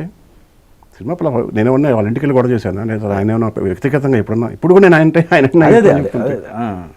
ఆయనే కాదు, వాళ్ళ ఇంట్లో అందరూ ఇష్టం. నాకు అందరూ ఇష్టం. పాపం నా పెళ్ళికి ఫ్యామిలీ అంతా వచ్చారు. సార్ అతిథి దేవోభవ అంటారండి. వాళ్ళు గెస్టులని ఆదరించే విధానం నాకు తెలిసి నా అనుభవం ఎవరిని చూడలేదండి. నేను 2 రోజులు ఒకరోజే ఏలూరు రమ్మంటే వెళ్ళాను నేను.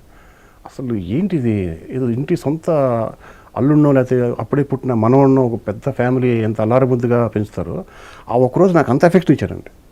అలాంటి మనిషిని నేను రివర్స్ ఎలా అంటే లేదు. ఒకవేళ ఆయన మనసు కష్టపడే పనులు చేస్తుంటే నేను నిర్మోహమాటంగా క్షమాపణ చెప్తున్నాను నేను. బట్ ఇక్కడి నుంచి వాడు వీడు అంటే మాత్రం ఈ ఒక్కసారికి ఆ పర్లేదులే కాము ఉన్నట్లే అనుకుని మళ్ళీ వాడు వీడు అంటే మాత్రం ఏమో సార్ నేను రాసేపు నాకని భయం. ఎక్కడి నుంచి వచ్చాను నేను, ఏ బ్యాక్గ్రౌండ్ నుంచి వచ్చాను నేను, నారా కూడా తెలుసు కదా ఎలా ఉంటారు గుంటూరు కాబట్టి. బట్ అమితాబ్ కృష్ణ గారి విషయంలో మాత్రం లైట్గా తీసుకుంటున్నాను నేను. మీరు ఒకటండి ఆ సినిమా పరంగా మీ ఇన్వాల్వ్మెంట్లో అంటే ఎక్కువ శాతం అంటే ప్రొడక్షన్లో కానీ లేకపోతే మీకు కొన్ని విషయాలు నచ్చక మీరు ఇది ఇక్కడ 2 విధాలు జరుగుతాయండి సార్. ప్రొడక్షన్లో సార్ ఒకటి ఒకవేళ కాంప్రమైజ్ అయితే ప్రొడక్షన్స్ నాకు ఆ రోజు ఇచ్చిన ఇంటర్వ్యూలో కూడా ఆయన చెప్పిన దాని ప్రకారం ఆయనకి ప్రతి చోట కూడా హీరోయిన్ విషయంలో కూడా ఒకటి జరిగిందన్నారు. అక్కడ ఫారెన్లో అమ్మాయి ఫాదర్కి బాగలేకపోతే ఇంటికి వెళ్దామని చెప్పేసి అదేంటిదండి ఆ సిచ్యువేషన్ ఏంటి అసలు? ఆక్లాండ్లో తాయిపోను, అది ఆక్లాండ్లోనే ఒక ప్లేస్ తాయిపో. అదే నాకు సరే గుర్తులేదండి. ఆ రోజు సరదాగా కలుద్దాం ఉన్నారు హీరో గారు. ఓకే, సరదాగా కలుద్దాం 7 o'clock అంటే నేను వెళ్ళాను. నేను వెళ్ళినప్పుడు ఫోన్ మాట్లాడుతూ ఉన్నారు. ఏంటి అంటే అమ్మాయి ఏదో అలిగింది, నాకు తెలిసి కారు ఇవ్వలేదనో ఏదో అనుకున్నాను నేను. సరిగ్గా గుర్తులేదు. నాకు గుర్తున్నంత వరకు కారు అడిగింది అనుకుంటా అమ్మాయి. అక్కడ కారు ఎక్స్పెన్సివ్ అండి, $1 అప్పుడు $33 ఉంది. బట్ అమితాబ్ కృష్ణ గారు కూడా అలాంటి వాటికి కార్లకి ఆయన తగ్గే మర్యాద కాదు. బట్ ఏదో మొత్తానికి ఏదో జరిగింది. బట్ షూటింగ్ ఏం డిస్టర్బ్ కాలే. మార్నింగ్ వచ్చేసింది అమ్మాయి. హాఫ్ డే వేస్ట్ అయిందా ఏం లేదు, వచ్చేసింది మామూలుగా. ఏం బతికిలాడారంట అది మరి ఏం ఆయన ఎక్కడ బతికినాడో నాకు తెలియదు. ఓకే, బతికిలాడితే వచ్చారని చెప్పేసి ఇట్లా ప్రతి చోట్ల ప్రొడ్యూసర్ కదండి పాపం, షూటింగ్ డిస్టర్బ్ అవ్వకుండా ఉండటం కోసం ఆయన తప్పని పడి ఒప్పించి ఉండొచ్చు. తప్పేం కాదు పాపం. కానీ మీరు ప్రొడక్షన్ అదే ఇట్లాంటి కాంప్రమైజెస్ ఏదైతే ఇప్పుడు మీరు అన్నారు చూసారా ఇంతకుముందు, సో అలాంటి కాంప్రమైజ్ అవ్వటం వల్ల మీకు సార్ నేను చిరాకు పడిన సందర్భాలు చెప్తాను సార్. బట్ ప్రొడక్షన్లో అమితాబ్ కృష్ణ గారు ఎక్కడ కాంప్రమైజ్ కాలేదు. Okay, I'm damn sure. Okay, no doubt.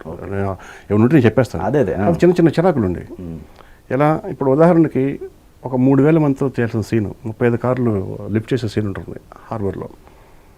వచ్చారు జనం, చాలామంది వచ్చారు. వీళ్ళు మైకి పెట్టి బయట అనౌన్స్ చేశారంట అని చెప్పారు. నిజం ఎంతవరకు నాకు తెలియదండి.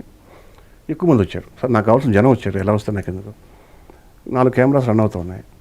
ఒకసారి అందరూ కమ్మను పరిగెట్టినానికి నువ్వు అని రావాలి, అంటే మాస్ని ఎగతాళి చేస్తాడు విలన్. అప్పుడు మాస్ రివర్స్ అయ్యి రివోల్ట్ అయిపోయి అందరూ మీదకి వస్తూ ఉంటారు. అప్పుడు పరిగెట్టుకుంటూ వస్తాను, 4 కెమెరాలు అవుతుంది. నేను జూమ్ పెట్టి ఒకదానికి వాళ్ళ కాళ్ళు చకచక కాళ్ళకి ఫేస్లకి అట్లకి ఇట్లకి చకచక అంటే కొంచెం ర్యాండమ్ షాట్స్ లాగా చేస్తూ ఉంటే కెమెరా మీద బాగా అన్నాడు. ఏంటంటే కొంతమందికి బ్యాడ్జీలు ఉన్నాయి. Ambika cinema productions private limited దానికి 2 కింద బ్యాడ్జీకి తోకలు. ఏంట్రా బాబాయ్ తీయండి అంటే ఇది తీస్తే అన్నం పెట్టమంటున్నారు సార్ అన్నారు. అది సినిమాలో కనపడితే ఎలా ఉంటుందండి? నేను అరేంజ్ చేసుకోవాల్సి వస్తుంది సీసీ, మళ్ళీ ఎక్స్ట్రా ఖర్చు. అన్నప్పుడు ఆటోమేటిక్గా ఎవడా బాబు వీళ్ళు అంటాం సార్, ఎవరైనా అంటారు సార్. Okay okay. ఇలాంటివి తప్ప ఇలాంటి మనసులో పెట్టుకుని ఉండొచ్చు. పైగా సడన్ సినిమా దెబ్బతిరిగినప్పటికీ ఆర్థికంగా నష్టం ఉండొచ్చు. ఇవన్నీ కలిపి ఓకే ఓకే, అది మామూలు సార్. ఇవన్నీ బాలయ్య బాబు గారు మీతో బాగున్నారా? బ్రహ్మాండంగా ఉంటుంది సార్ ఆయన. ఆ తర్వాత సార్ ఆ సినిమా ఫ్లాప్ అయిన తర్వాత కూడా నాకు మళ్ళీ పిలిచారు. నన్ను పిలిచి మనం సినిమా చేద్దాం అన్నారు. 2 సార్లు జరిగింది. ఓకే. ఎక్కడ నిలబడినా, నన్ను ఎక్కడ కనపడినా అందరిలో 10 మంది దూరంగా ఉన్నా కూడా ఇట్లా పిలుస్తారు. చక్కగా మాట్లాడుకుంటాం. లెజెండ్ షూటింగ్ ఎప్పుడు కలిసాను. ఈ మధ్య కొంచెం అంటే ఆయన బిజీగా ఉన్నారు. ఆయన ఇప్పుడు ఒక పక్క హాస్పిటల్, ఒక పక్క పాలిటిక్స్, ఒక మూవీస్ చాలా బిజీగా ఉన్నారు కాబట్టి నేను కలవట్లేదు. ప్రతి బర్త్డేకి ఆల్మోస్ట్ నేను కలుస్తాను. నేను మళ్ళీ ఈవినింగ్ పార్టీలు కూడా కలుసుకుంటాం. ఆయన దేవుడు సార్, చిన్నపిల్లడు కాదు. నాకు నా అభిమాన హీరోతో కూర్చొని ఆయన నన్ను సొంత బ్రదర్ లాగా, మా నాన్నగారు సరిపోతే నాకు ఫోన్ చేశారండి 2010లో. ఓకే. 5లో వీరభద్ర, 2010లో నాకు ఫోన్ చేశారు ఆయన. మా నాన్నగారు చనిపోయినప్పుడు ఓదార్చడం కోసం. ఓకే. ఎక్కడ కదా చక్కగా మాడతారు. మరి నేను ఎక్కడ మరి నాకు అర్థం కావట్లా. సరే, బాలయ్య బాబు గారి అభిమానిగా మీకు ఒక 2 క్వశ్చన్స్ ఉన్నాయి, ఆ తర్వాత అడుగుతాను. ఇకపోతే మీరు గమనించారా 2004, 2014 ఈ 2 మీ జీవితంలో బ్రేక్. 4 అనే అంకె. అవును, ఇప్పుడు 22లో సినిమా రిలీజ్ అవుతుంది. అప్పుడు ఏమవుతుంది? ఎండ్ 4 ఏదైతే ఉందో అది అలాంటి సెంటిమెంట్లు లేవు సార్. చెప్పాను కదా, లెఫ్ట్ ఓరియంటెడ్ ఫెలో. అలాంటివి ఉండవు. మన కష్టం, మన కథ, మన జడ్జిమెంట్ కరెక్ట్గా ఉన్నప్పుడు, ఆడియన్ని కనెక్ట్ చేసినప్పుడు ఆటోమేటిక్గా విల్ గెట్ సక్సెస్. మిడిల్లో ఒక వీరభద్ర తర్వాత మీకు అవకాశాలు లేక డిప్రెషన్లోకి వెళ్ళారంట, నిజమేనా? ఎందుకు లేవు అవకాశాలు నాకు? 3 సంవత్సరాలు మీరు సినిమా చేయలే సార్. 2005 ఇది వీరభద్ర 2008లో రిలీజ్ అయింది. ఏది ఆటాడిస్తా రిలీజ్ 1 year భవ్య కాదు, సి కళ్యాణ్ అనేది. 2008 రిలీజ్ అయిందంటే 7లోనే స్టార్ట్ అయినట్టు కదా. రిలీజ్ 8లో, 7లో స్టార్ట్ అయినట్టు కదా. 5కి 7కి 2 years గ్యాప్ ఉంది. ఆ 2 years గ్యాప్లో నా మిసెస్ ప్రెగ్నెంట్ అవ్వటం, పాప పుట్టడం. బట్ ఆ గ్యాప్లో సినిమా చేశాను ఆర్టిస్ట్గా. నేను జగడం చేశాను కదా. జగడం చేశాను 2006 జగడం. 6 జగడం ఆర్టిస్ట్గా జగడం. 6 జగడం. అది నా అకౌంట్లో ఉండదనుకోండి యాజ్ ఎ డైరెక్టర్గా. నేను ఖాళీగా లేను, కథలు రాసుకుంటానే ఉన్నాను కదా. 1-2 కథల తర్వాత నాకు ఆటాడిస్తా వచ్చింది. దాన్ని పిక్ చేశాను, అలా వచ్చింది. 7 తర్వాత గ్యాప్ వచ్చింది. Atadista hit cinema. బట్ నేను ఏంటి ఇమీడియట్గా యాక్చువల్గా నేను ఒక చిన్న తప్పు చేశానండి. ఒంటరి సినిమా నేను చేయాలి డైరెక్షన్. గోపిచంద్ బాబురావు గారు ఫస్ట్ నన్నే పిలిపించారు. బాబురావు గారికి నాకు ఎందుకో నా తప్పే అది. నేను కొంచెం డబ్బులు ఎక్కువ అడిగాయి. తప్పు చెప్పిన తర్వాత ఆయన వేరే డైరెక్టర్తో చేశారు. అది చాలా టెక్నికల్గా చాలా మంచి సినిమా. అది కథ రాజరెడ్డి కథ తప్ప. సరే, ఆ తర్వాత అప్పుడు నేను ఆటాడిస్తాకు వచ్చాను. ఇట్లయితే నేను ఒంటరి చేయాల్సినండి. ఆటాడిస్తా కొంచెం టైం పట్టింది. ఆటాడిస్తా తర్వాత మళ్ళీ ఈ తరం ఏం పిల్లడు దానికి మళ్ళీ ఈ తరం తెలుసు కదా మీకు. కథ మేము కూర్చొని తయారు చేసుకుంటాం. కథ అంతా తయారైన తర్వాత అప్పుడు దీనికి ఆర్టిస్టులు ఎవరు, టెక్నీషియన్స్ ఎవరు, అవి డిసైడ్ చేస్తారు బాబురావు గారు. అట్లా అది 2010కి రిలీజ్ అయింది. 10 తర్వాత వాస్తవం గ్యాప్ నాకు 10 to 14 అంటే అది కూడా గ్యాప్ ఎలా చెప్తాను చూడండి. 10thలో ఏం పిల్లలు రిలీజ్ అయిపోయింది. అది రిలీజ్ అవ్వక ముందే నేను సినిమా కంప్లీట్ అయ్యాను. ఇది నితిన్ డిఎస్ రావు మా మిసెస్ వాళ్ళు మేనమామ, మిగతా కలిసి చేయాలి. ఆఫీస్ తీసాం, అంతా జరుగుతూ ఉంది.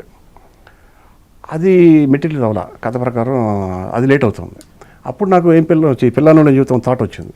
ఆ థాట్ ప్రాసెస్కి చెప్పాను కదా, నాకు ఏదన్నా ఇన్స్పైర్ అవ్వాలి. నేను ఒక యాదగిరి గుట్ట వెళ్తా ఉంటే జ్యూస్ తాగేదాం ఆగితే అక్కడ 2 కుందేళ్ళు ఆడుకుంటున్నాయి. ఆ చిన్న ముండకంచెల దగ్గర గడ్డిలో 2 కుందేళ్ళు ముద్దు ముచ్చలు ఆడుకుంటున్నాయి. ఇప్పుడు కనుక సింహం లాంటిది ఏదైనా పులి లాంటిది వచ్చి ఒక ఆడకుందేళ్ళు పట్టేసుకుంటే ఎంత ఉంటుంది మా కుందేలు, ఆ సింహం ఎంత ఉంటుంది. దాని చేతిలో ఆడకుందేలు గిజగజలాడుతూ ఉంది. ఇప్పుడు ఆ కుందేలు తెలివితేటలతోటి సింహాన్ని కొట్టేసి ఈ అమ్మాయిని కాపాడుకోవాలి అనేది ఇన్స్పిరేషన్ తీసుకున్నాను. అది ఒక శ్రీహరి క్యారెక్టర్ అయితే ఎలా ఉంటుంది, సింహం లాంటిది. ఆడ కుందేలు అంటే హీరోయిన్, మగ కుందేలు అంటే పాపం కెపాసిటీ తక్కువ ఉండి, భౌతికంగా బలం తక్కువగా ఉండి, బ్రెయిన్ పవర్ ఎక్కువగా ఉన్న ఒక హీరో. ఇట్లా కథ ఫామ్ అయిందండి. ఇది మొత్తం కథ తయారవడానికి టైం పడుతుంది కదా, మినిమం 1 year పట్టింది. అంటే 2011 వరకు పట్టింది. ఇప్పుడు సెట్స్కి వెళ్ళాం. సెట్స్కి ఇప్పుడు 11 12 వెళ్ళాం. సినిమా 80% అయిన తర్వాత దురదృష్టవశాత్తు శ్రీహరి అన్నయ్య పోయారు. అక్కడ గ్యాప్ వచ్చింది. తర్వాత మళ్ళీ జగత్ బాబు గారు ఆయన రిక్వెస్ట్ చేస్తే పాప ఆయన చాలా సహృదయంతో సినిమా నా భవిష్యత్తు, హీరో భవిష్యత్తు ఉంటుంది కదండి, అది ఆలోచించి ఆయన చాలా మంచి యాంగిల్ ఆలోచించి ఆయన ముందుకు వచ్చారు చేయడం కోసం. ఆయనతో చేస్తూ ఉండగా సెకండ్ హాఫ్ కూడా షూట్ అయిన తర్వాత దిల్ రాజు గారు, అల్లు అరవింద్ గారు సెకండ్ హాఫ్ చూసి డిసాటిస్ఫై అయ్యారు. ఫ్రాంక్లీ లేదు రవి, ఏదో అనుకున్నాం, తేడా కొడుతుంది, ఏం చేద్దాం, టైం తీసుకొని మళ్ళీ రాసుకో, ఏమీ పర్వాలేదు, హడావుడి ఏమీ లేదు. అక్కడ ఒక 3 months బ్రేక్. ఆ 3 monthsలో మళ్ళీ రిపేర్లు చేసుకొని మళ్ళీ షూట్ చేస్తే సెకండ్ ఇప్పుడు డన్ అని చెప్పి అప్పుడు ఆడియో రిలీజ్కి పబ్లిసిటీ రిలీజ్ పెద్ద హిట్. ఇది ప్రాసెస్ పట్టిందండి. అంత కావాలని తీసుకున్న గ్యాప్, లేకపోతే నాకు అవకాశం లేక గ్యాప్, అలాంటిదేం లేదు. అవకాశం లేకపోతే నేను అవకాశం క్రియేట్ చేసుకుంటాను సార్. మంచి కథ చేసుకుంటే ఏ ప్రొడ్యూసర్ అయినా ఇస్తారు, ఏ హీరోయిన్ ముందుకు వస్తారు. కాదులేండి, ఆ టైంలో కొంచెం పర్సనల్గా మీ ప్రాబ్లం ఉండటం వల్ల కొంచెం అది ఆ ఇంపాక్ట్ దీని మీద పడింది, కెరీర్ మీద. ఓకే, పర్సనల్ ప్రాబ్లమ్స్ ఉన్నాయి, బట్ అవి కెమెరా ముందు లేదు. అది కొంతమందిని మీరు అంటే ఆ ప్రాబ్లం వల్ల మీరు ఈ విషయం మరి అంటే ఈ మందు కారణం వల్ల మీ స్నేహితులను కొంతమంది మీరు కోల్పోవడం జరిగిందంట. ఓకే, ఎవరో ఒకరి పేరు చెప్పండి. ఒక పేరు చెప్పండి. డైరెక్షన్ డిపార్ట్మెంట్లో చెప్పండి, ఒక పేరు చెప్పండి. ఒక పేరు చెప్పండి, చెప్తా. లేదు ఇప్పుడు మందు తాగి నేను చాలా నిజాయితీపరుణ్ణి, నిజాయితీగా మాట్లాడానని నేను చెప్తాను. ఇప్పుడు అది తప్పైపోతుంది కదా. నేను తప్పు చేసిన వాళ్ళకి ఏమనిపించిందో అవతల వాళ్ళకి వాళ్ళు చెప్పను, ఏం మాట్లాడాను అని చెప్పను. ఏం మాట్లాడాను. మీరు కాల్ ఏమైనా చేస్తుంటారా? ఏది అది ఉంది, ఉందా? ఇప్పుడు లేదు. ఇప్పుడు లేదు. అది కూడా ఒక్కడే ఉంటానండి. ఒక్కడే ఉన్నప్పుడు బాగా కావాల్సిన వాళ్ళు అనుకుంటాం. అదే అందుకని నేను అనేది కావాల్సిన వాళ్ళు అనుకునేది అదే అనుకుంటాం. అవి తప్పే, నిజంగా అది తప్పే. బట్ ఇప్పుడు ఏం లేదు సార్. నేను ఒకటి నేర్చుకున్నానండి. అసలు ఈ మధ్య ఎవరిని ఎంటర్టైన్ చేయట్లేదు. ఇప్పుడు లేదు. బుద్ధి తెచ్చుకున్నా. ఎందుకంటే డబ్బు నాదే, మందు నాదే, వాడికి ఇష్టం ఆరోగ్యం మీదే. వాడికి ఇష్టమైన చికెన్, వాడికి ఇష్టమైన మటన్, ఒకడేం పోర్క్ తీసుకుందాం అంటాడు. వాళ్ళలో పెళ్ళాలు జుట్టు పట్టుకుని కొడతారు. ఇక్కడ నాకు పెళ్ళం లేదు కదా, ఒకడే ఉంటాను కదా, పైగా డబ్బు మొత్తం రావటం. అసలు మన పని పక్కన వేయటం. అసలు నువ్వు దేవుడువో, నువ్వు రాముడువో, నువ్వు అది బీకినావో, నువ్వు ఇది బీకినావో, ఇవన్నీ చెప్తారు. మనకు కూడా సమ్మగా హాయిగా ఉంటుంది. పొద్దున్న లేస్తే వెళ్ళి బయట ఏం చెప్తారు తెలుసా, అబ్బా రాత్రి దెబ్బేసేయండి 2 దాకా అంటాడు. అదేంటి గొప్పగా చెప్పుకోవటం. నేను రవికుమార్ చౌదరి దగ్గర కూర్చున్నాను, వాడు ఒక అసిస్టెంట్ నాతో కూర్చొని ముందాక అంత కెపాసిటీ ఉందండి. నేను ఫ్రెండ్లీగా ఉంటాను. నాకు ఒక దర్శకుడు నాకు బాగా ఇష్టం. ఆయన అసిస్టెంట్ని, అప్రెంటిస్ని ప్రాణప్రదంగా చూసుకుంటారు. ఆయన సిగరెట్ ఆఫర్ చేస్తారు. ఆ ఆకారం చూస్తేనే ముందు ఇక్కడ పడిపోతాయి. ఏం అలవాటు ఉందా లేదా, ఉన్నప్పుడు తాగు అంటారు. ఆ డైరెక్టర్ మీరు అర్థమైపోయారు. నాకు ఆయన ఇష్టం, నేను ఫ్యాన్ ఒక రకంగా. నేను అలా సరదాగా ఉంచుతున్నా పాపం వీళ్ళందరూ అనుకున్నాను తప్ప, వీళ్ళు బయటికి వెళ్ళి ఇలా మోస్తారు నాకేం తెలుసు. స్క్రిప్ట్లు మీ లైఫ్లో స్క్రిప్ట్లు చాలా ఉన్నాయి.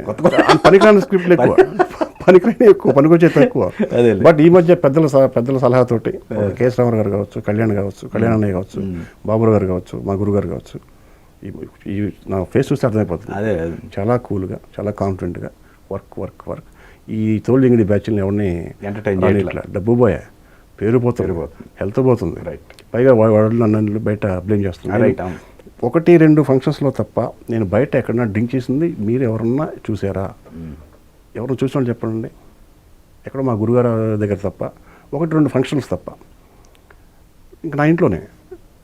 ఇప్పుడేంటి నేను ఒక్కనే ఉంటున్నా, ఎవరు లేరు. ఇప్పుడు డైరెక్షన్ డిపార్ట్మెంట్ వాడు కోఆర్డినేటర్గా నా దగ్గర ఎవడో ఒకటి తలకమాసినోడు తప్ప నా దగ్గర నుంచి ఇంతవరకు ఎవరు వెళ్ళిపోలేదు సార్. చిన్నప్పటి నుంచి కాలేజ్ దగ్గర నుంచి, కాలేజ్లో నేను డిగ్రీలో ఫైనల్ ఇయర్లో ఉన్నప్పుడు జూనియర్ ఇంటర్ వాళ్ళ నుంచి నా దగ్గర తిరిగేవాళ్ళు.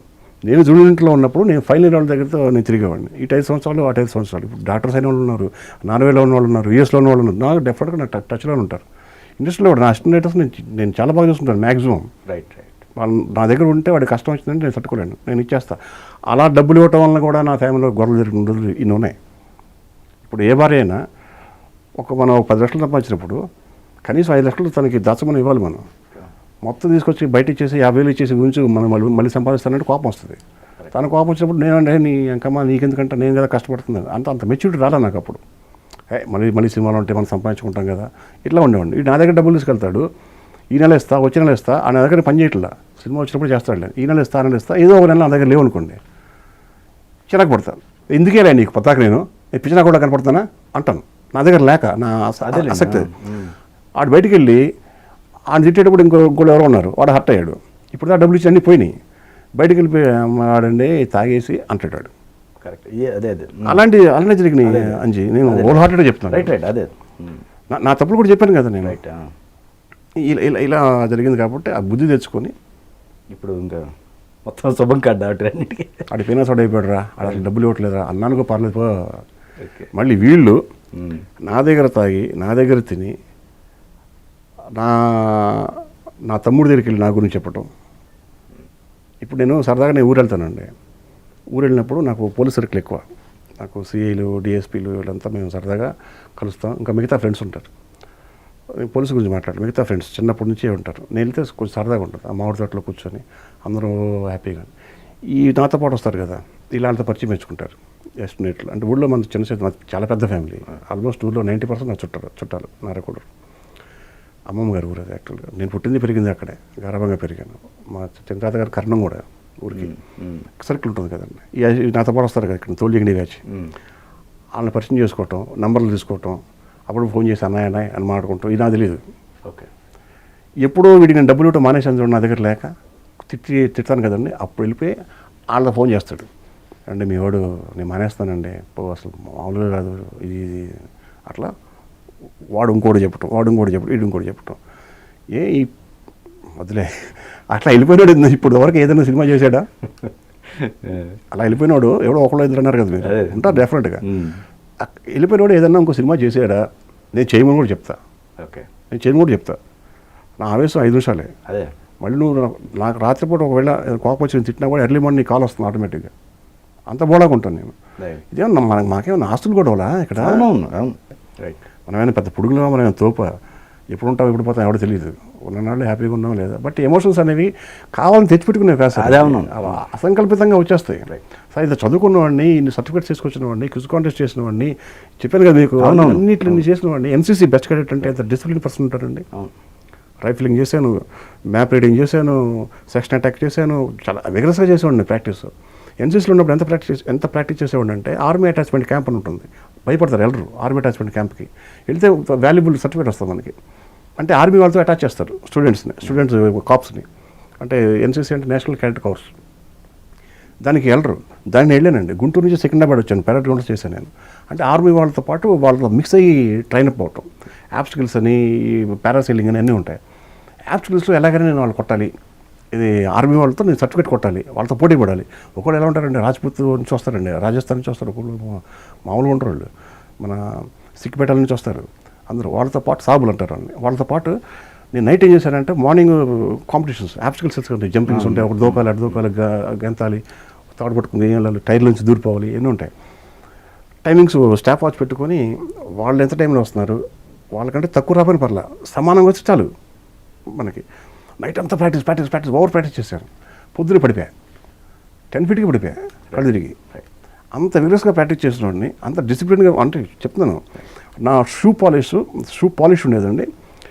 సాబ్ కానీ పై ఆఫీసర్ కానీ వస్తే లేదా నాకు నేనే ఇట్లా చూసుకుంటే అద్దంలాగా నా ఫేస్ కనిపించేది. అంటే అంత పాలిష్ చేసేవాడిని, అంత డిసిప్లిన్ క్యారెక్టర్, ఇంత ఇర్రెస్పాన్సిబుల్. ఇన్ని తెలిసి ఎలా తప్పులు చేస్తాం సార్. బట్ ఏంటంటే నా దగ్గర కొంచెం ఒక ఓవర్ ఒకటి ఉందండి, అన్నీ సిస్టమేటిక్గా ఉండాలనుకుంటా. ఏ మాత్రం కొంచెం ఇప్పుడు నేను ఎప్పుడు స్పెట్స్ ఉంది ఇక్కడే పెడతా, అది అలవాటు, అది అక్కడే ఉండాలి. అది అక్కడ లేదనుకోండి ఏదో చిరాకు వస్తుంది, అరిచేస్తాను. అదే అలాగే లైన్లో ఇట్లా నిలబెట్టినాం అందరినీ అని, ఆ జిగ్జాగ్ ఉన్నాడు మనం వెళ్ళేటప్పటికి, ఏంటా రైలు అంటాం సార్. అది తప్పు నాకు తెలియదు, బట్ తప్పు అయితే తగ్గించుకోవడానికి ట్రై చేస్తాను. బట్ వర్క్లో మాత్రం కాంప్రమైజ్ అయ్యే సమస్య లేదు. పిల్ల నువ్వు లేని జీవితం సంబంధించి ఫస్ట్ స్టార్టింగ్ సాయి ధరమ్ తేజ్ గారితో మీరు అప్రోచ్ అయినప్పుడు మీకు మెగా ఫ్యామిలీ నుంచి ఫస్ట్ స్టార్టింగ్ మీకు అనుకూలంగా రాలేదు కదండి? లేదే. వాళ్ళు సార్ ఇది యాక్చువల్గా జరిగిన కథ చెప్తాను. నేను కథ రాసుకున్నా ఎందుకంటే ఫస్ట్ ఫిల్మ్ ఎందుకంటే కథ- అప్పటికే మీరు లేదు. సక్సెస్లో లేరు లేదు. నేను కథ అటేంటండి వీరభద్ర ఫ్లాప్ అయిన తర్వాత కూడా నాకు బన్నీ నుంచి కాల్ వచ్చింది అప్పుడే. బన్నీవాస్ కాల్ చేశారంట, నేను రెస్పాన్సిబుల్ లేదో తెలియదు, నాకు గుర్తులేదు. ఆయన చెప్పారు నాకు పిల్లల జీవితం కథ అయిపోయిన తర్వాత నేను అప్రోచ్ అయింది మణిశర్మని. మణిశర్మ కొడుకుని హీరోగా చేద్దామని అప్రోచ్ అయితే రకరకాల ప్రొడ్యూసర్స్ అనుకున్నాం. అసంజత్ గారు కూడా ఉన్నారు ఈ కథ, ఆయన అనుకున్నాము. అట్లా అట్లా అట్లా వచ్చి దిల్ రాజు గారు అల్లు అరవింద్ గారు అయ్యారు. ఇప్పుడు హీరో ఎవరు, రకరకాల హీరోలు అనుకున్నాం. అప్పటికి ఆ హీరో అనుకున్నాం, ఈ హీరో అనుకున్నాం. నాకు ఎప్పుడు నెగిటివ్ లేదు పాపం. కథ వినగానే ఓకే చేశారు. రాజన్న అరవింద్ గారిని తీసుకొచ్చారు, బన్నీవాసుని తీసుకొచ్చారు. చక్కగా బన్నీవాసు నేను ట్రావెల్ అయింది అసలు మామూలు ట్రావెల్ కాదు, సొంత అన్నదమ్ముల కంటే ఎక్కువగా ట్రావెల్ అయ్యాం. పర్సనల్గా విషయాలు ఆయన చెప్పుకోవటం, నేను ఆయన చెప్పుకోవటం చాలా హెల్దీగా ఉండేది. బట్ అలాంటి ఆయన ఒకటి 2 సార్లు హర్ట్ చేశాను. అది కూడా చెప్తాను కదా, ఇంత ఓపెన్ అది టైం బ్యాడ్, నాదే తప్పు.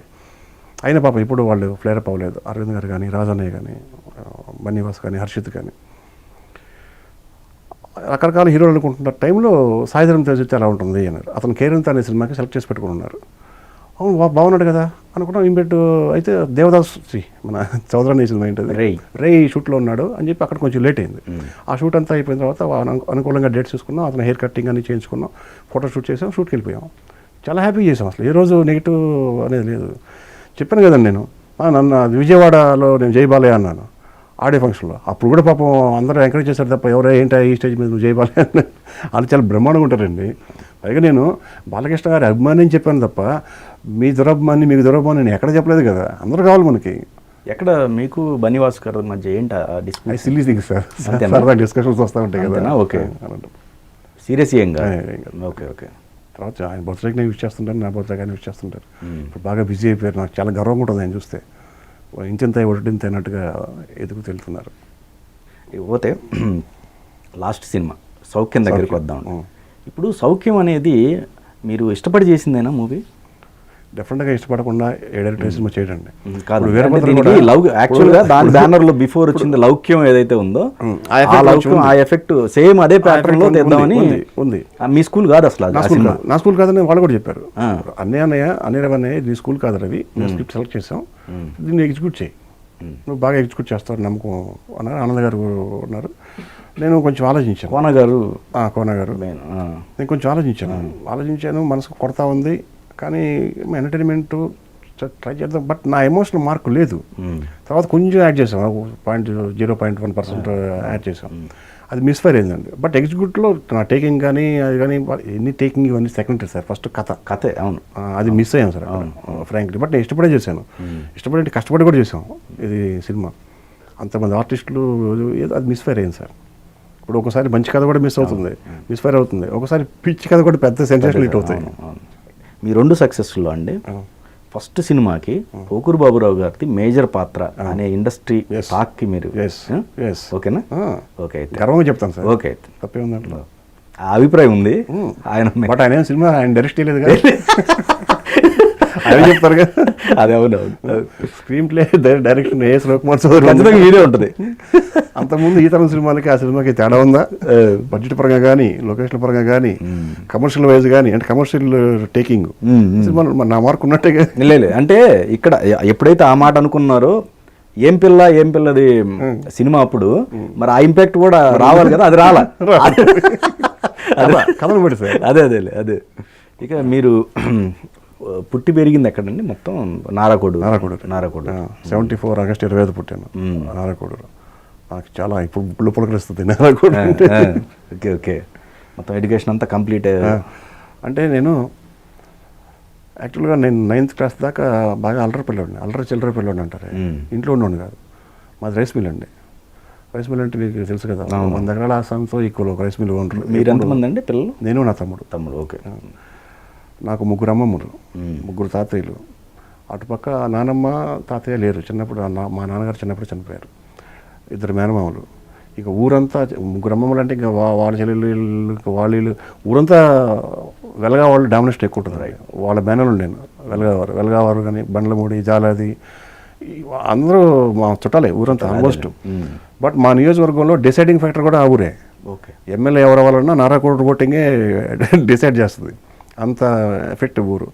పైగా పంట పొలాలు, మొత్తం కమర్షియల్ క్రాప్స్, దొండ, బెండ, దోసకాయ, పొట్లకాయ, చిక్కుడుకాయ అన్నీ పండుదంటూ ఉండదండి. పచ్చగా ఉంటుంది ఎప్పుడు ఊరు. ఐక్యత ఎక్కువ నారాయణగూడూరు అంటే. మా ఊరంటే అందుకే నాకు ఇష్టం, ఐక్యత ఎక్కువ. ఒక ఊర్లో వాడిని ఎవడన్నా బయట వాడేమన్నా అంటే మొత్తం ఏకమైపోతారు, తప్పు ఇప్పుడు కూడా చూడరు. అసలు అంతే, అది నారాయణగూడూరు. ఆ ఊర్లో పుట్టినందుకు నేను గర్వపడుతున్నాను. అక్కడ నేను 9th క్లాస్ దాకా చెప్పాను కదండి, బాగా డబ్బులు ఉండే ఇంట్లో. నాకు క్రికెట్ రాదు, ఆడినా వాలీబాల్, ఖోఖో అవి ఆడేవాడిని, కబడ్డీ బాగా ఆడేవాడిని. డబ్బులు ఉంటాయి కదా, ఒకవేళ డబ్బులు లేవనుకోండి, దొరకలేదు ఇంట్లో, రైస్ మిల్ ఎవరైనా వెళ్ళిపోతాం, ఇంత రాసి పోస్తుంటాయి క్వింటాల్ రైస్. దాంట్లో ఎవరో ఒకళ్ళు వస్తారు, అబ్బాయి ఒక 5 కేజీలు కావాలని, కేజీ ఎంత అని. నాకేం తెలుసు రేటు, మనం ఎప్పుడు మిల్లోకి వెళ్తే కదా. మా తమ్ముడు, మా నాన్నగారు ఇంటి ఉండేవాళ్ళు. అంతకుముందు వచ్చినప్పుడు ఎంత ఇచ్చావు, ఆ కేజీ 7 రూపాయలు తీసుకున్నారు అబ్బాయిని, 5 రూపాయలు ఇచ్చి వెళ్ళిపోతే 5 కేజీలు ఇచ్చేవాడిని. ఓకే, ఇంత పెద్ద రాశిలో 5 కేజీలు ఎవరు తెలుస్తుంది, ఎంత వస్తాయి. అలా 50 కేజీలు అమ్ముకుంటూ గంట కూర్చుంటే 250 రూపాయలు.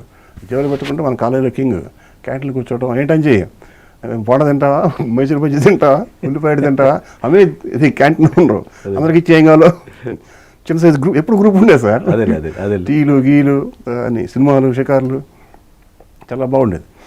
ఆ తర్వాత నాటకాలు వేయడం మొదలుపెట్టాను. నేను 6th క్లాస్ స్టేజ్ ఎక్కాను హీరోగా ఒక నాటకంలో. వెలగా హరిబాబు అని మా మేనమామ. మా ఊళ్ళో చాలా మంది ఆర్టిస్టులు ఉన్నారండి, నేను చాలా ఇంటర్వ్యూలో చెప్పాను. ఆ ఎఫెక్ట్ పడింది.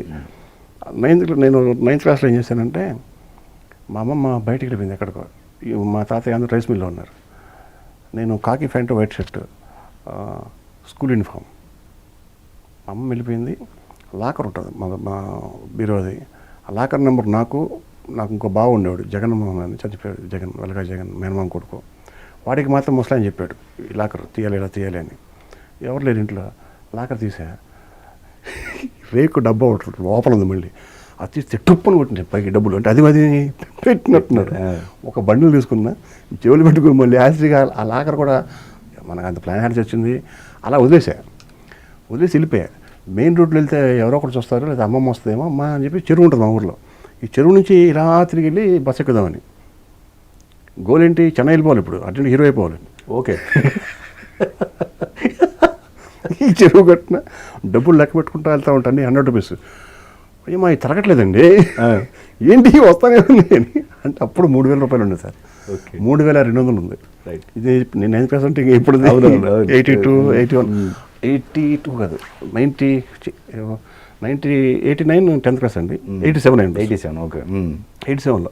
అప్పుడు చూసే మా అమ్మమ్మ రోడ్డు మీద వస్తూ ఉంది, అంటే పరిగెట్టుకుని వెళ్తుంది హడావుడుగా. తెలిసిపోయింది ముసలిదానికి అని చెప్పి అక్కడ బస్సు ఎక్కకుండా ఇక్కడ విజయవాడ బస్సు వచ్చింది. నేను గుంటూరు నుంచి వెళ్ళిపోదాం అనుకున్నా. విజయవాడ ఇంకా బెటర్, ఏదో ఒకటి ముందు ఎక్కేద్దామని చెప్పి ఎక్కేసాను.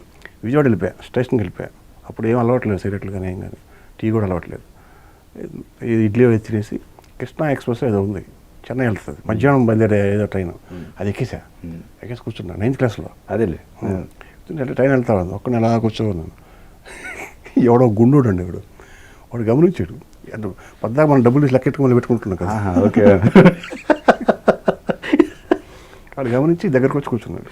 ఏంటి ఎవరు నువ్వు అంటే హీరో అవుదాను కాదులే, ఏదో చెన్నై వెళ్ళిపోదాం, ఇట్లా చెన్నై వెళ్ళిపోయి సినిమాలోకి వెళ్దాం అనుకుని వస్తున్నాను అన్న. మరి ఏంటి ఎవరు లేరు నాకు ఎవరు తెలియదండి అన్న. నేను తీసుకెళ్తాను, నాకు సినిమా వాళ్ళు చాలామంది తెలుసు అన్నాడు. వాడేంటి, నాకు పచ్చళ్ళకి అక్కడ లింక్ ఉందండి, సేమ్ అన్నమాలలో కూడా ఇలా జరిగింది, అది మంచి జరిగింది. వీడు సినిమా ఆర్టిస్టులు ఇళ్ళకి వెళ్ళి గుంటూరు నుంచి పచ్చళ్ళు ఇచ్చి వస్తుంటాడు. గుంటూరు పచ్చళ్ళు అమ్మొస్తుంటాడు. వాడి జాబు. ఓకే, వాడిని తీసుకెళ్ళాడు. హమీదియా లాడ్జ్లో రూమ్ తీసుకున్నారు, ఇప్పుడు కూడా ఉంది హమీదియా, నా డబ్బులే. లాడ్జ్లో రూమ్ తీసుకున్నారు. భానుచంద్ర గారి ఇంటికి తీసుకెళ్ళాడు వాడు. భానుచంద్ర గేట్ బయట నిలబెట్టాడు, ఇంటి పైకి వెళ్ళి పచ్చళ్ళు అమ్మొచ్చాడు. నేను భానుచంద్రకి చెప్పాను నీ గురించి, నీకు 4-5 రోజుల్లో మన కబురు వస్తుంది అన్నాడు. అదే భానుచంద్ర గారి తర్వాత కోడేటర్గా పనిచేశా. వచ్చాము, హమీదియాలో కూర్చున్నాం. అప్పుడు బర్మా బజార్ ఇప్పుడు కూడా ఉందండి, మన బీచ్ రోడ్లో అక్కడ తీసుకెళ్ళాను. నాకు 2 టీ-షర్ట్లు కొని పెట్టాడు. వీటితో పాటు ఇంకోటి జాయిన్ చేసుకున్నాడు, వాడి ఫ్రెండ్, లోకల్ ఫ్రెండ్. కెమెరా కూడా కొన్నా 300 రూపాయలు పెట్టి. నైట్ ఫంక్షన్ తీసుకెళ్లారు, hotel Savera function, swimming pool పక్కన ఫంక్షన్. అదేంటంటే శ్రీమతి ఒక బహుమతి 100 days ఫంక్షన్. ఓకే, దాన్ని తీసుకెళ్ళారు మొత్తాన్ని. నేను మంచి టీ-షర్ట్ వేసుకున్నాను, అదే భలే ఉందంటే. నేను అప్పుడు చూసానండి ఫస్ట్ జయసూద్ గారిని నా లైఫ్లో. ఓకే, జయసూద్ గారు చూసి చాలా హ్యాపీ ఫీల్ అయిపోయాను. ఆ తర్వాత అదే జయసుధ గారితో నేను డైరెక్ట్ చేశాను ఆటాడిస్తాలో హీరో మదర్గా. అది తీసుకెళ్ళి 2 రోజులు అటు ఇటు తిప్పారు ఇలా బీజేపీ గోల్డెన్ బీచ్ అని అవి నేను తిప్పారు. నాకు డబ్బులు అయిపోతున్నాయి, ఇంకా 400 ఏమన్నాయి. భయం వేసింది, ఏంటి జరుగుతుంది బాబోయ్ అని. వాళ్ళు భోజనానికి వెళ్ళారు ఇద్దరు. ఇట్లా కాదులే అని చెప్పి నా బ్యాగ్ తీసుకుని చెప్పు, నన్నేమో రిసెప్షన్ లాపలవాడు. ఓకే. వచ్చేసి గుంటూరు ట్రైన్ ఎక్కి గుంటూరులో దిగి ఇప్పుడు ఏంట్రా భగవంతురా ఇంటి దగ్గర ఇప్పుడు గుర్తొస్తుంది, ఇంటి దగ్గర సిచ్యువేషన్ ఎలా ఉంటుందో తెలియదు కదా మనకి. అదేలే. ధైర్యం చేసి వెళ్ళిపోయానండి. మామూలు కొట్ల పేపర్స్ కొట్టారు. అలా 2-3 సార్లు జరిగింది. ఆగట్లా ఎక్కడ ఏంటి అసలు అది ఏమంటారు ఇన్ఫినిటీ అంతులేని ప్రయాణం. అదేలే అదే. ఇట్లా కాదురా అని చెప్పి అప్పుడు మాకు నాగ్పూర్లో ల్యాండ్ ఉండేది. అక్కడ మా నాన్నగారు ల్యాండ్ కొన్నారు నాగ్పూర్ నుంచి ఒక 40-50 కిలోమీటర్స్ దూరంలో లోపల. అక్కడ కమలా తోటలు గోధుమ అది ఉండేది.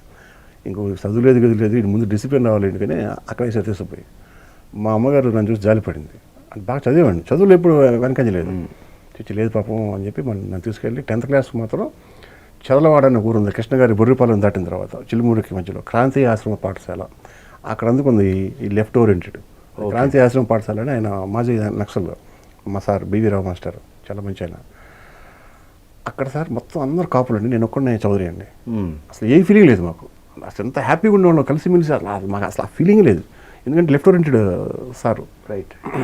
అక్కడ 10th క్లాస్ అక్కడి నుంచి పునాది స్టడీ అయిందండి. ఇంకా అక్కడి నుంచి చదువు మీద కాన్సన్ట్రేషన్. నేను స్కూల్ ఫస్ట్ క్రాంతి ఆశ్రమ పాఠశాల 10th క్లాస్. అక్కడి నుంచి కాలేజ్ అప్లికేషన్స్ ఫస్ట్ ఏసీ కాలేజీకి పెట్టా, ఆంధ్ర క్రిస్టియన్ కాలేజీ గుంటూరు, అది వచ్చింది. టీజేపీఎస్ పెట్టా, అది వచ్చింది సీటు. లాస్ట్లో వచ్చింది జేకేసీ కాలేజ్ కాల్ లెటర్. ఇది నేను టీజేపీలో జాయిన్ అయిపోయాను. Okay okay. జేకేసీ నా కళ. జేకేసీ జాగలమూడి కుప్సం చౌదరి కాలేజ్ అంటే గుంటూరు జిల్లాలో ఇప్పటికీ గవర్నమెంట్ టైప్ ఆఫ్ కాలేజ్లో నెంబర్ 1. అందరూ గోల్డ్ మెడల్ లెక్చరర్స్. నాకు కాల్ లెటర్ వచ్చింది, అబ్బా అనుకున్నా. టీజేపీఎస్ మానేశాను, సర్టిఫికేట్ తీసుకొచ్చి జేకేసీలో జాయిన్ అయిపోయా.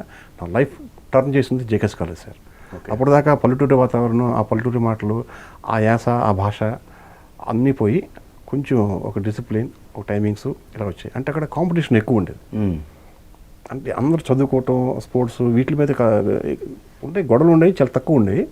ఇవి ఎక్కువ డామినేట్ చేసాయి. వాళ్ళు చూసినప్పుడు అందరం మిమ్మల్ని మెచ్చుకుంటున్నారు అనుకోండి క్లాస్లో, ఆ ఎఫెక్ట్ నా మీద పడుతుంది. అదే అరే నేను కూడా అలా పేరు తెచ్చుకోవాలి అని పలాలలో ఇంకా కాంపిటీషన్స్ అన్నీ అలవాటు చేసుకోవటం, ఇంకా బిజీ అయిపోయానండి. అప్పుడు నన్ను ఫస్ట్ తెలుగు విద్యార్థిలో జాయిన్ అయ్యాను. బాలకృష్ణ గారి ఫ్యాన్స్ అసోసియేషన్ ఉండేది, దాంట్లో బాగా హడావుడిగా ఉండేవాడిని. ఇది చూసి నన్ను ఏఎస్ఎఫ్ వాళ్ళు జిఎస్ఆర్ అని ఉండేవాడు, ఏఎస్ఎఫ్ లీడరు ఆంజనేయులు అని, ఆయన యూనివర్సిటీ నుంచి వచ్చేవాడు. అక్కడ నన్ను పిక్ చేసి ఏఎస్ఎఫ్లో జాయిన్ అయిన తర్వాత ఇంక మారలా. ఇంకా దాంట్లో ఎక్కడ దాకా వెళ్ళారంటే రైలుకి అడ్డంగా పడుకున్నాను, మన ఫైర్ ఇంజిన్స్కి అడ్డంగా పడుకున్నాను. సైకిల్ సెంటర్ అని తెలియదు మీకు. ఒక ఇన్సిడెంట్ చెప్తాను. నేను డిగ్రీలో ఉన్నప్పుడు పద్మావతి అని లెక్చరర్ గారు ఉండేవారు, తెలుగు ఇంగ్లీష్ మీడియం అనుకుంటున్నారు, ఇంగ్లీషే. ఆవిడ గుజ్జనగూడలో జేకేఎస్ కాలేజ్ ఉంటుంది, గుజ్జనగూడలో కొంచెం ముందు. ఆవిడ ఎక్కడో కొట్టపాడు దగ్గర నుంచి అక్కడ రావాలి, బస్సులో వస్తున్నారు మేడం. దిగుతున్నారండి బస్సులో నుంచి 26, 27 నెంబరు 15 గుర్తులేదు. అది దిగుతున్నప్పుడు వాడు సడన్గా లాగిచ్చాడు. ఆవిడ కాలు వెంచి వెళ్ళిపోయింది బస్సు. నేను క్యాంటీన్లో కూర్చొని మాట్లాడుకుంటా ఉన్నాను. టకటక ఫ్రెండ్ వచ్చాడు, ఇట్లా పద్మావతి గారి కాలు ఎక్కేసిన బస్సు అని. ఏ నెంబర్ బస్సు రాదు ఇదేనా. టకటక అన్ని క్లాస్ రూమ్లో రౌండ్ వేసాను. ఒక 30 సెకండ్స్ స్పీచ్ అంతే. ఒక క్లాస్కి వెళ్ళటం, మన మేడం క్లాస్ జరిగింది, కమన్ బయటకు వచ్చేయండి. మొత్తం కాలేజ్ మొత్తం తీసుకొచ్చి రోడ్డు మీదకి వెళ్ళిపోతే ఆ బస్సు అప్పటికి వెళ్ళిపోయింది. ఈవిడ హాస్పిటల్ తీసుకెళ్ళిపోయారు. ఆ నెంబర్ బస్సులు ఒకటే ఉండదుగా, చాలా ఉంటాయి. ఆ నెంబర్ బస్సు కనపడచాలండి, ధూమ్ ధామ్ దప్ అసలు పట పట పట పట మొత్తం అది గుంటూరు మొత్తం కండిచేసా. అంటే ఈ కాలేజ్ నుంచి హిందూ కాలేజ్, మాకు బ్యాచ్ ఉంటారు కదా ఏఎస్ఎఫ్, హిందూ కాలేజ్ నుంచి ఏసీ కాలేజ్ నుంచి మెడికల్ కాలేజ్, ఉమెన్స్ కాలేజ్, మొత్తం అన్ని కాలేజీని ఏకం చేసి నేనే. నాతో పాటు ఇంకా ఫ్రెండ్స్ ఉన్నారు, నేను ఒక్కనే పెద్ద తోపని కాదు. బట్ ఇనిషియేటివ్ తీసుకుని నేను మా లెక్చర్స్, మిగతా లెక్చర్స్ అందరం తీసుకుంటూ నడుచుకుంటూ కలెక్టర్ ఆఫీస్కి వెళ్ళి కలెక్టర్కి విజ్ఞాపత్రం ఇచ్చి వచ్చేవాడిని. ఇలా పార్టిసిపేట్ చేసేవాడిని. రైట్. ఇంకా అక్కడి నుంచి లైఫ్ మారిపోయిందండి. ఒక డిసిప్లిన్, చదువు, ఇట్లా వచ్చేసాను. ఇంకా అక్కడి నుంచి నాకు చెప్పారు 94 నుంచి. కానీ అక్కడెక్కడ మీకు లవ్ అటాచ్మెంట్ కాలేదా? అసలు నాకు ఫస్ట్ లాస్ట్ ఒకటి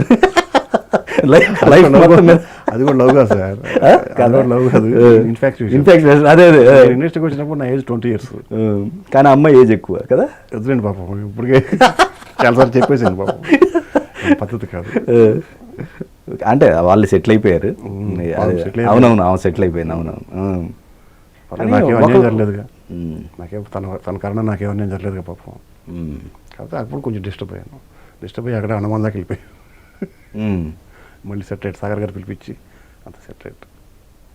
హ్యాపీ సార్, ఇప్పుడైతే చాలా చాలా హ్యాపీగా ఉన్నానండి. అంటే అంతకుముందుకి ఇప్పుడు చేంజ్ ఏంటంటే ఈ తోలుజిగిడి నా కొడుకులందరినీ దూరంగా పెట్టడం, మన పని మనం అదే చేసుకోవడం. అదే అదే. ఉమ్. ఆ కథ చాలా బాగా వచ్చింది కాబట్టి చాలా కాన్ఫిడెంట్గా ఉన్నాను. నిబద్ధమైన కానీ- ప్రొడ్యూసర్స్ ఉన్నారు. కానీ మీరు ఒకటండి నాకు అర్థం కాంది, మీ లైఫ్లో ఆ ఎపిసోడ్ వరకు, ఆ లవ్ ఎపిసోడ్ వరకు ఎండ్ అయిపోయిన తర్వాత మీరు పచ్చబొట్లు ఎందుకు పొడిపించుకున్నారు అసలు? అదే నాకు అర్థం కావట్లేదు ఇప్పుడు దాకా. అది అసలు చెప్పాను కదా అమాయకత్వం అని. సార్ అది మనం లవ్లో ఉన్నప్పుడు ఒక ట్రాన్స్లో ఉంటాం. ఆ. నాకు వినయ్ చెప్పారు, సాగర్ గారు చెప్పేవాడు, పాప ఆయన సూర్యదేవ రామోహన్ రావు పెద్ద రైటర్ ఆయన ఎన్ని సంవత్సరాలు అండి ట్రావెల్ అది? సంవత్సరాలు బాగుందా? 6 నెలల 6 నెలలా? 6 నెలలు మొత్తం 6 నెలలు. ప్రేమ పుట్టడం, డిస్టర్బ్ అవ్వటం, చచ్చిపోవటం అన్నీ జరిగినాయి. 6 నెలలు 6 నెలలు 60 సంవత్సరాల లైఫ్ రన్ అయిపోయింది. ఫన్నీగా ఉంటుంది ఇప్పుడు తెలుసుకుంటే. ఆ. మనం ఎప్పుడు అనుకుంటారండి, ఇవాళ టెన్షన్లో ఉన్నాం, బా ఈ ఒక టెన్షన్ పోతే నా లైఫ్లో అసలు ఇంతకంటే టెన్షన్ లేదురా బాబు, ఈ ప్రమాదం తప్పిపోతే బెటర్, అసలు ఇంకా నేను ఎప్పుడు ఏ తప్పు చేయను, అసలు ఈ టెన్షన్ వద్దు నాకు అనుకుంటాం. 6 నెలల తర్వాత ఇది గుర్తు తెచ్చుకుంటే, అమ్మా అప్పుడు అలా అనుకున్నానండి, చచ్చిపోదాం అనుకున్నానండి, ఇప్పుడు ఇంకోటి వస్తుంది, అసలు ఇది కదా, అది కాదు ప్రాబ్లం, ఇది కదా, ఇది కాదు. ఇక్కడ ఎప్పుడు ఉండేవే సార్. Yes yes. అది మనం తెలుసుకోగలిగితే అసలు టెన్షన్ పడం, దేనికి పడం. ఇది ఎందుకు చెప్పాను తెలియదు, చెప్పాలి కాదు కాదు అదే అంటే నేను అంటే మీ ఎక్స్ప్రెషన్ లోపమై ఉంటుందేమో అనిపించింది నాకు అప్పుడు. ఈ ఎమోషన్ భయపడింది, చెప్పింది అదే. చెప్పింది భయపడింది. అమ్మో అంటే చెప్పాను కదా, నేను స్ట్రైట్గా ఉంటాను సార్. అదే అదే అదే. నేను 10:30కి వస్తానంటే 10:30కి వస్తా, రాను అంటే ముందే చెప్పేస్తా రాను అని. అవును వాడేవాడు వాడు వస్తున్నాడు ఏంటి నీ దగ్గర డైలీ పొసెసివ్ అనమాట. ఇంకోటి వచ్చి మాట్లాడితే కుళ్ళు కదండి, కుళ్ళు ఉంటుంది, అది తప్ప అయ్యొచ్చు. అదే అదే అదే. నువ్వు అలా నేను బాబు నీ దండలో బాబు. కానీ నాకు ఇంకో కాన్సెప్ట్ అర్థం కదా, మీరు 2 దాంట్లో పట్టుకుని వెళ్ళారు కదా, ఆ బ్లేడ్ ఎందుకు వచ్చింది మధ్యలో మీకు? అది కూడా ఉంటుంది సార్. నేను చిన్నప్పుడు 83లో ఎన్టీఆర్ రామారావు గారు ఫస్ట్ పార్టీ పెట్టినప్పుడు చిన్న పిల్లవాడిని 83లో. 5th నెల్లూరులో చదివినప్పుడు, నెల్లూరులో. అప్పుడు మా ఊరు వచ్చాను, మా ఊరికి ఎన్టీఆర్ వస్తున్నారు నారాకోటలో. మా ఊరిలో ఒక ఆయన బాబాయ్ అవుతాడు, ఇప్పుడు చనిపోయారు పాపం. చైతన్యనాథం ఎక్కేసి ఈ బ్లేడ్ తోటి కట్టేసి ఎన్టీఆర్కి నెతృత్వలకు దిద్దేశాడు. Right right. అప్పుడు అందరూ ఒక హీరోలాగా చూశారు ఆయన. అది ఎందుకో మైండ్లో ఉండిపోయింది. ఓకే అదే. అది వచ్చి ఇక్కడ పడి మనం హీరో అయిపోతామని.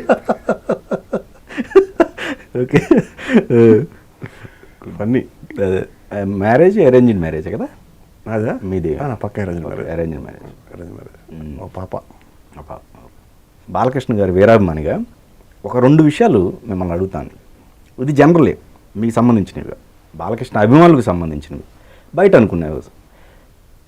ఫస్ట్ 2 విషయాలు ఏంటంటే, రెండిట్లో బాలకృష్ణ గారిని ఎక్కువగా ఆయన్ని అభిమానించిన వాళ్ళు మాట్లాడుకునేవి ఏంటంటే, ఒకటి స్పీచ్, అంటే మాట్లాడితేనే గొప్ప వ్యక్తి, ఎవరైనా తడబాటు లేకుండా మాట్లాడితేనే గొప్ప వ్యక్తి, ఇది ట్రోల్ చేస్తుంటారు. ఒక అభిమానిగా మీరు చెప్పండి, బాలకృష్ణ అభిమానిగా. వరల్డ్లో మీరు పెద్ద పెద్ద లీడర్స్ని చూసుకోండి, సైంటిస్టులు చూసుకోండి, అంటే వాళ్ళతో కంపేర్ చేస్తానని చెప్పి మళ్ళీ పిచ్చి కామెంట్లు చేస్తే ఏం చేయలేను. నేను జనరల్ లైఫ్ గురించి బాలయ్య గారి అభిమానులు జనరల్ మీరు లైఫ్లో- జనరల్ లైఫ్లో చెప్తాను. ఎస్. పోనీ మిగతా ప్రపంచం ఎందుకు, మన ఫిలిం ఇండస్ట్రీని ఉదాహరణగా తీసుకుందాం. అద్భుతంగా కథ చెప్పగలడు ఒక ఒక ఒక- ఒక డైరెక్టర్, అద్భుతంగా చెప్పగలడు, తీలేడు. ఇంకో డైరెక్టర్ ఉన్నారు, కథ చెప్పడం అసలు రాదు ఆయనకి, కథ చెప్పలేడు, అద్భుతంగా తీస్తాడు. సిల్వర్ జూబ్లీలు ఆడిన రోజులు ఉన్నాయి, 360 రోజులు ఆడినవి ఉన్నాయి. ఏది కరెక్ట్? అంటే కథ చెప్పగలిగేవాడే తీస్తాడని గ్యారెంటీ లేదు, తీసేవాడే కథ చెప్పగలని గ్యారెంటీ లేదు. కాబట్టి ఒక మనిషి భావం వేరు, ఆ భావాన్ని వ్యక్తపరిచే దాంట్లో ఏదైనా చిన్న చిన్న మిస్టేక్స్ ఉన్నంత మాత్రాన దాన్ని తప్పంటే ఎలాగా? ఇది చేసే పని ఏంటి? నీకు అవుట్పుట్ ఎప్పుడు కనపడుతుంటే మాటలో కనపడుతుందా? మాటలో ఒక మనిషిని ఇంకల్కేట్ చేయగలవు, ఉత్తేజం కలిగించగలవు, మాటలు ఒక స్ఫూర్తిని ఇవ్వగలవు. అదే చేతలు ఎలా ఉంటుందండి? నువ్వు చేసి చూపిస్తున్నప్పుడు మాటల కంటే ఎక్కువ మీకు ఇంపాక్ట్ కనపడుతుంది. ఇప్పుడు మాట్లాడటంలో ఒక చిన్న తడబాటు ఉంటుందా, అది మాట్లాడిన దాంట్లో పాయింట్ ఉంటుందా లేదని చూడాలి. ఆ పాయింట్ని తీసుకోండి తప్ప ఆ తడబాటు మన తడబాటు ప్రతి ఒక్క మనిషి తడబడతాడు. నువ్వు బట్టీలు బట్టి పేరాలు రాసుకొచ్చి చదివేసి నేను బ్రహ్మాండం చదివేశాను అనుకుంటా, అది కరెక్ట్ కాదు. మాట్లాడే దాంట్లో ఆ భావం ఏంటి, ఆ పాయింట్ ఏంటి, ఆ పాయింట్ మనం గ్రహించగలిగితే విల్ బి హ్యాపీ. నెక్స్ట్ అనర్గళంగా గంటలు ఉండి కొద్ది ఇచ్చే ఉపన్యాసాల బదులు ఒక మంచి పని చేస్తే అది ఇంపాక్ట్ ఎక్కువ ఉంటుంది, జనానికి ఉపయోగపడుతుంది. పని చేయడం ముఖ్యం, మాట్లాడాలి, అది కూడా కాదంటలా. బట్ దానికంటే ఎక్కువ ఇంపాక్ట్ అంటూ నువ్వు 100 మాటలు మాట్లాడే కంటే ఒక మంచి పని చేస్తే ఆ ఇంపాక్ట్ ఎక్కువగా ఉంటుంది. అది అని చేస్తున్నారు. We are all satisfaction, no doubt. ఇప్పుడు ఒక చిన్న అప్రస్తుతం అనుకోండి అని చెప్తాను ఎగ్జాంపుల్. కవి సామ్రాట్ విశ్వనాథ సత్యనారాయణ గారు శ్రీమద్ రామాయణ కల్పవృక్షము, 1000 పడగలు, ఫస్ట్ జ్ఞానపీఠ అవార్డు, చాలా పెద్ద ఆయన మన విశ్వనాథ సత్యనారాయణ గారు. ఆయనకి ఎగ్జామ్స్ దగ్గర పడి వాళ్ళ ఫాదర్ ఊరు నుంచి వాళ్ళ అమ్మ బిడ్డ కష్టపడుతున్నాడు ఎగ్జామ్స్ అప్పుడు అని చెప్పి ఇవి చిరుతిండ్లు స్నాక్స్ లాంటివి చేసుకొని ఆ టిఫిన్ పట్టుకొని నైట్ రిక్షా దిగి వస్తున్నాడంట. ఆయన ఎక్కడో టెర్రస్ మీద ఉంటాడు రూమ్లో అంట. నేను చదువుకున్నాను ఇది. అట్లా వస్తున్నప్పుడు ఒక కుర్రోడు, సేమ్ ఏజ్ కుర్రోడు, ఒక లైట్ మీద పైన టెర్రస్ మీద ఒక వేరే ఇంట్లో బిగ్గరగా చదివేస్తాడు. బుక్ పట్టుకుని అటు ఇటు తిరుగుతూ అసలు మొత్తం అంతా ఆకాశం చిల్లు పడేలాగా, పక్కింటి వాళ్ళు నిద్ర పోయేలాగా అంతా ముచ్చటపడ్డాడు ఆయన. ఆహా, ఎంత చక్కగా కష్టపడుతున్నాడు, ఇతనే ఎంత కష్టపడుతున్నాడు అంటే నా బిడ్డ ఇంకెంత కష్టపడుతుంటాడు అని వస్తే ఆయన ముసుగుదని పట్టుకొని నిద్రపోతున్నాడు. ఎవరు? విశ్వనాథ సత్యనారాయణ గారు. చెత్త చివటన్నీ పెట్టాడంట సత్యనారాయణ గారు. బుద్ధి ఉందా లేదా, మీ అమ్మ నేను ఇంత కష్టపడి నువ్వు ఏదో ఊహించుకుంటుంటే వాడు చూడ చూసి నేర్చుకోరా చెక్ అని తిట్టేసి వెళ్ళిపోయాడు. ఎగ్జామ్స్ అయిపోయిన రిజల్ట్ వచ్చింది. విశ్వనాథ సత్యనారాయణ గారు క్లాస్ ఫస్ట్, వాడు 35 బిలో వచ్చి వాడు ఫెయిల్ అయ్యాడు. అంటే తన పైకి గంభీరంగా ఉపన్యాసాలు ఇవ్వటం కాదు, చేతలు ముఖ్యం. ఈయన ఆల్రెడీ ఎప్పుడో సిలబస్ ఫినిష్ చేసుకొని రిలాక్స్ అయిపోయి అన్నీ చక్కగా హాయిగా పడుకుంటున్నాడు. వాడు ఫస్ట్ నుంచి గాలి తిరిగి ఈ 2 రోజుల ముందు ఎగ్జామ్ ముందు బుక్ తీసేసి అంటాడు. లాస్ట్ వాడికి అయ్యే గుర్తుంటాయి, ఆ ముందు ఏం గుర్తుండవు. ఒకడు ఉంటాడు బెల్ కొడతా ఉంటాడు ఎగ్జామ్కి, అప్పుడు చదువుతుంటాడు. ఆ లాస్ట్దే గుర్తుంటుంది. గమ్మతుంటే ఆ గుర్తున్నది క్వశ్చన్ పేపర్లో రాదు. కాబట్టి సార్ ఎప్పుడు కూడా హడావుడి కంటే పని చేయటం అనేది ఇంపార్టెంట్. బాలకృష్ణ గారు ఇప్పుడు పనిలో నెంబర్ 1, దాంట్లో నో డౌట్. కాబట్టి ఆ విమర్శని నేను తిప్పికొడుతున్నాను.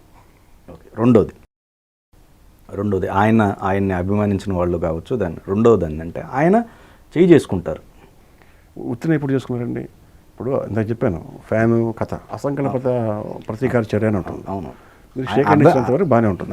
నువ్వు షేక్ హ్యాండ్ ఇచ్చినప్పుడు నీ గోల్డ్ సరిగ్గా లేకపోతే గుచ్చుకుంటే ఎలా ఉంటుందండి? ఉదాహరణకి మీ బర్త్డే అండి, నేను అభిమానితో మీకు బొకే ఇస్తాను సార్, ముందు చూసుకొని చావద్దా? ఆ బొకేలో నీళ్ళు ఉంటాయి, నీ మీద పడవచ్చు, ఆయన మీద పడవచ్చు. రైట్. ఇట్లా ఇస్తున్నప్పుడు హలో సార్ అన్నప్పుడు వాటర్ పడతాయి. అంటామా లేదా మనం? ఉదాహరణ చెప్తాను నేను. కాబట్టి ఇలాంటివి తప్ప కావాలని ఆయన ప్లాన్ చేసేసి ఆయన ఏమైనా చేశారండి? పైగా వాళ్ళు కూడా పాపం ఒకవేళ పొరపాటున చిన్న జరిగినా కూడా వాళ్ళు కూడా ఇమీడియట్ చెప్తారు కదా, వాళ్ళు అసలు ఏం తీసుకోవట్లా. మధ్యలో మనకి మధ్య వాళ్ళకి ఎందుకు సార్? ఏదో ఒకటి సార్, రకరకాల పార్టీలు ఉంటాయి సార్. కాదు, మీరు చెప్పేది ఒక రకరకాల పార్టీలు ఉంటాయి, అది మార్చుకోవటం మంచిది అంటారా, లేకపోతే ఆయన అలానే ఉండటం కరెక్ట్ అంటారా? సార్ ఈ వెళ్ళే వాళ్ళు కూడా జాగ్రత్త తీసుకుంటే ఆయన అసలు ఆ పరిస్థితి రాదు కదా. ఓకే. తప్పు 2 వైపులు ఉంటుంది కదా. నువ్వు తప్పు చేసి నువ్వు మారు అంటే ఎలాగండి, నేను ఎలాగే ఉంటాను అంటే ఎలా? పైగా అది సీరియస్గా తీసుకున్న కూడా ఎవరు లేరు. అంతా హ్యాపీ, అంతా మాదంతా ఒక ఫ్యామిలీ లాంటిదే. అసలు దాంతో అసలు ఇది పెద్ద సమస్య కాదు సార్. ఒకటి చెప్తాను సార్ సిన్సియర్గా, చాలామంది హీరోలకి చాలామంది ఫ్యాన్స్ ఉంటారు. మీ ఫ్యాన్స్ ఇంకో హీరోని అనకూడదు, మా ఫ్యాన్స్ ఇంకో హీరోని అనకూడదు. హెల్తీగా ఒకళ్ళొకళ్ళు మీ సినిమా రిలీజ్ అయినప్పుడు మేము కోఆపరేట్ చేస్తాం, మా సినిమా రిలీజ్ అయినప్పుడు మీరు కోఆపరేట్ చేస్తారు. ఏమైనా కొట్టుకోవడానికి మన పాకిస్తాన్ ఇండియానా? కాదు కదా. హ్యాపీగా అలాగే అన్ని పార్టీలు ఉంటాయి. పార్టీ విధి విధానాలు నచ్చినప్పుడు మా పార్టీ ఇది, మేమైతే అలా చేస్తాం, వాళ్ళు చేస్తాం కరెక్ట్, ఇలా మాట్లాడుకోవాలి తప్ప వీనాడు వాడిని వీడు దుమ్మెత్తి పోసుకోవటం, ఆ దుమ్మెత్తి పోసే కార్యక్రమం. బాలకృష్ణ గారు ఒక పార్టీలో ఉన్నాడు కదా, లేకపోతే ఒక హీరో కదా అని చెప్పి ఆ నెగిటివ్ అనేది అసలు ఎవరు వాళ్ళు కానీ వాళ్ళు మేము కానీ అసలు ఆ నెగిటివ్స్ అని నేను ఎంకరేజ్ చేయను సార్. ఓకే. అగ్రిమెంట్స్ విషయంలో ఏమన్నా అంటే ప్రొడక్షన్ సైజ్ ఆగిపోయిన అగ్రిమెంట్స్ ఏమన్నా ఉన్నాయండి మీ చేసుకొని? అగ్రిమెంట్లు ఏం లేవు. కమిటీ అడ్వాన్స్ తీసుకుని మళ్ళీ ఇచ్చేసానే. అలాంటి సంతకం పెట్టి సైన్ చేసి ఆగినాయి ఏం లేవు. ఎవరిదండి ప్రొడక్షన్ అండి? ఏం లేదంటున్నాను. ఇది అడ్వాన్స్ నేను రవీంద్ర రెడ్డి గారి దగ్గర తీసుకున్నాను. ఇప్పుడు మన కమలాపురం ఎమ్మెల్యే జగన్ గారి జగన్ గారు ఆయన మంచి ఫ్రెండ్. బట్ అది మెటీరియల్స్ కలదు కాబట్టి మళ్ళీ ఇచ్చేసాను. కొంచెం టైం పట్టింది ఇవ్వడానికి. బట్ ఆయన కూడా యాక్సెప్ట్ చేశారు, ఇచ్చేసాను. నితిన్ హీరోగా సుధాకర్ రెడ్డి గారి దగ్గర అడ్వాన్స్ తీసుకోవడం కూడా వాళ్ళు ఇచ్చారు. తీసుకోవడం నేను అడిగినట్టు ఉంటుంది. పిల్లలు చేస్తే మధ్యలో సుధాకర్ రెడ్డి గారు ఫోన్ చేసి నేను తిరుపతిలో ఉన్నాను, వచ్చి అడ్వాన్స్ తీసుకున్నారు. ఇంకేం మాట్లాడలేదు, వచ్చాను అడ్వాన్స్ తీసుకున్నాను. అది మెటీరియల్స్ కాలేదు కాబట్టి మళ్ళీ వెనక్కి ఇచ్చేసాను. సౌఖ్యం టైంలో ఇచ్చేసాను, వెనక్కి ఇచ్చేసాను. ఓకే, అట్లా నాకు అలాంటి ప్రాబ్లమ్స్ అండి. ప్రాబ్లమ్స్ ఏంటి? Okay okay. మళ్ళీ సుధాకర్ రెడ్డి గారు మళ్ళీ శ్రేష్ఠ బ్యానర్ మీద చేద్దామని అడిగారు. బట్ అప్పటికి నేను కేఎస్ఆర్ గారిది కమిటీ ఉన్నాను. నేను ప్రొడ్యూసర్తో చాలా చెప్పాను కదండి. అవునవును, అన్ని రిపీట్ చేసిన అవునవును, correct, exactly. Thank you very much అండి. Thank you so much.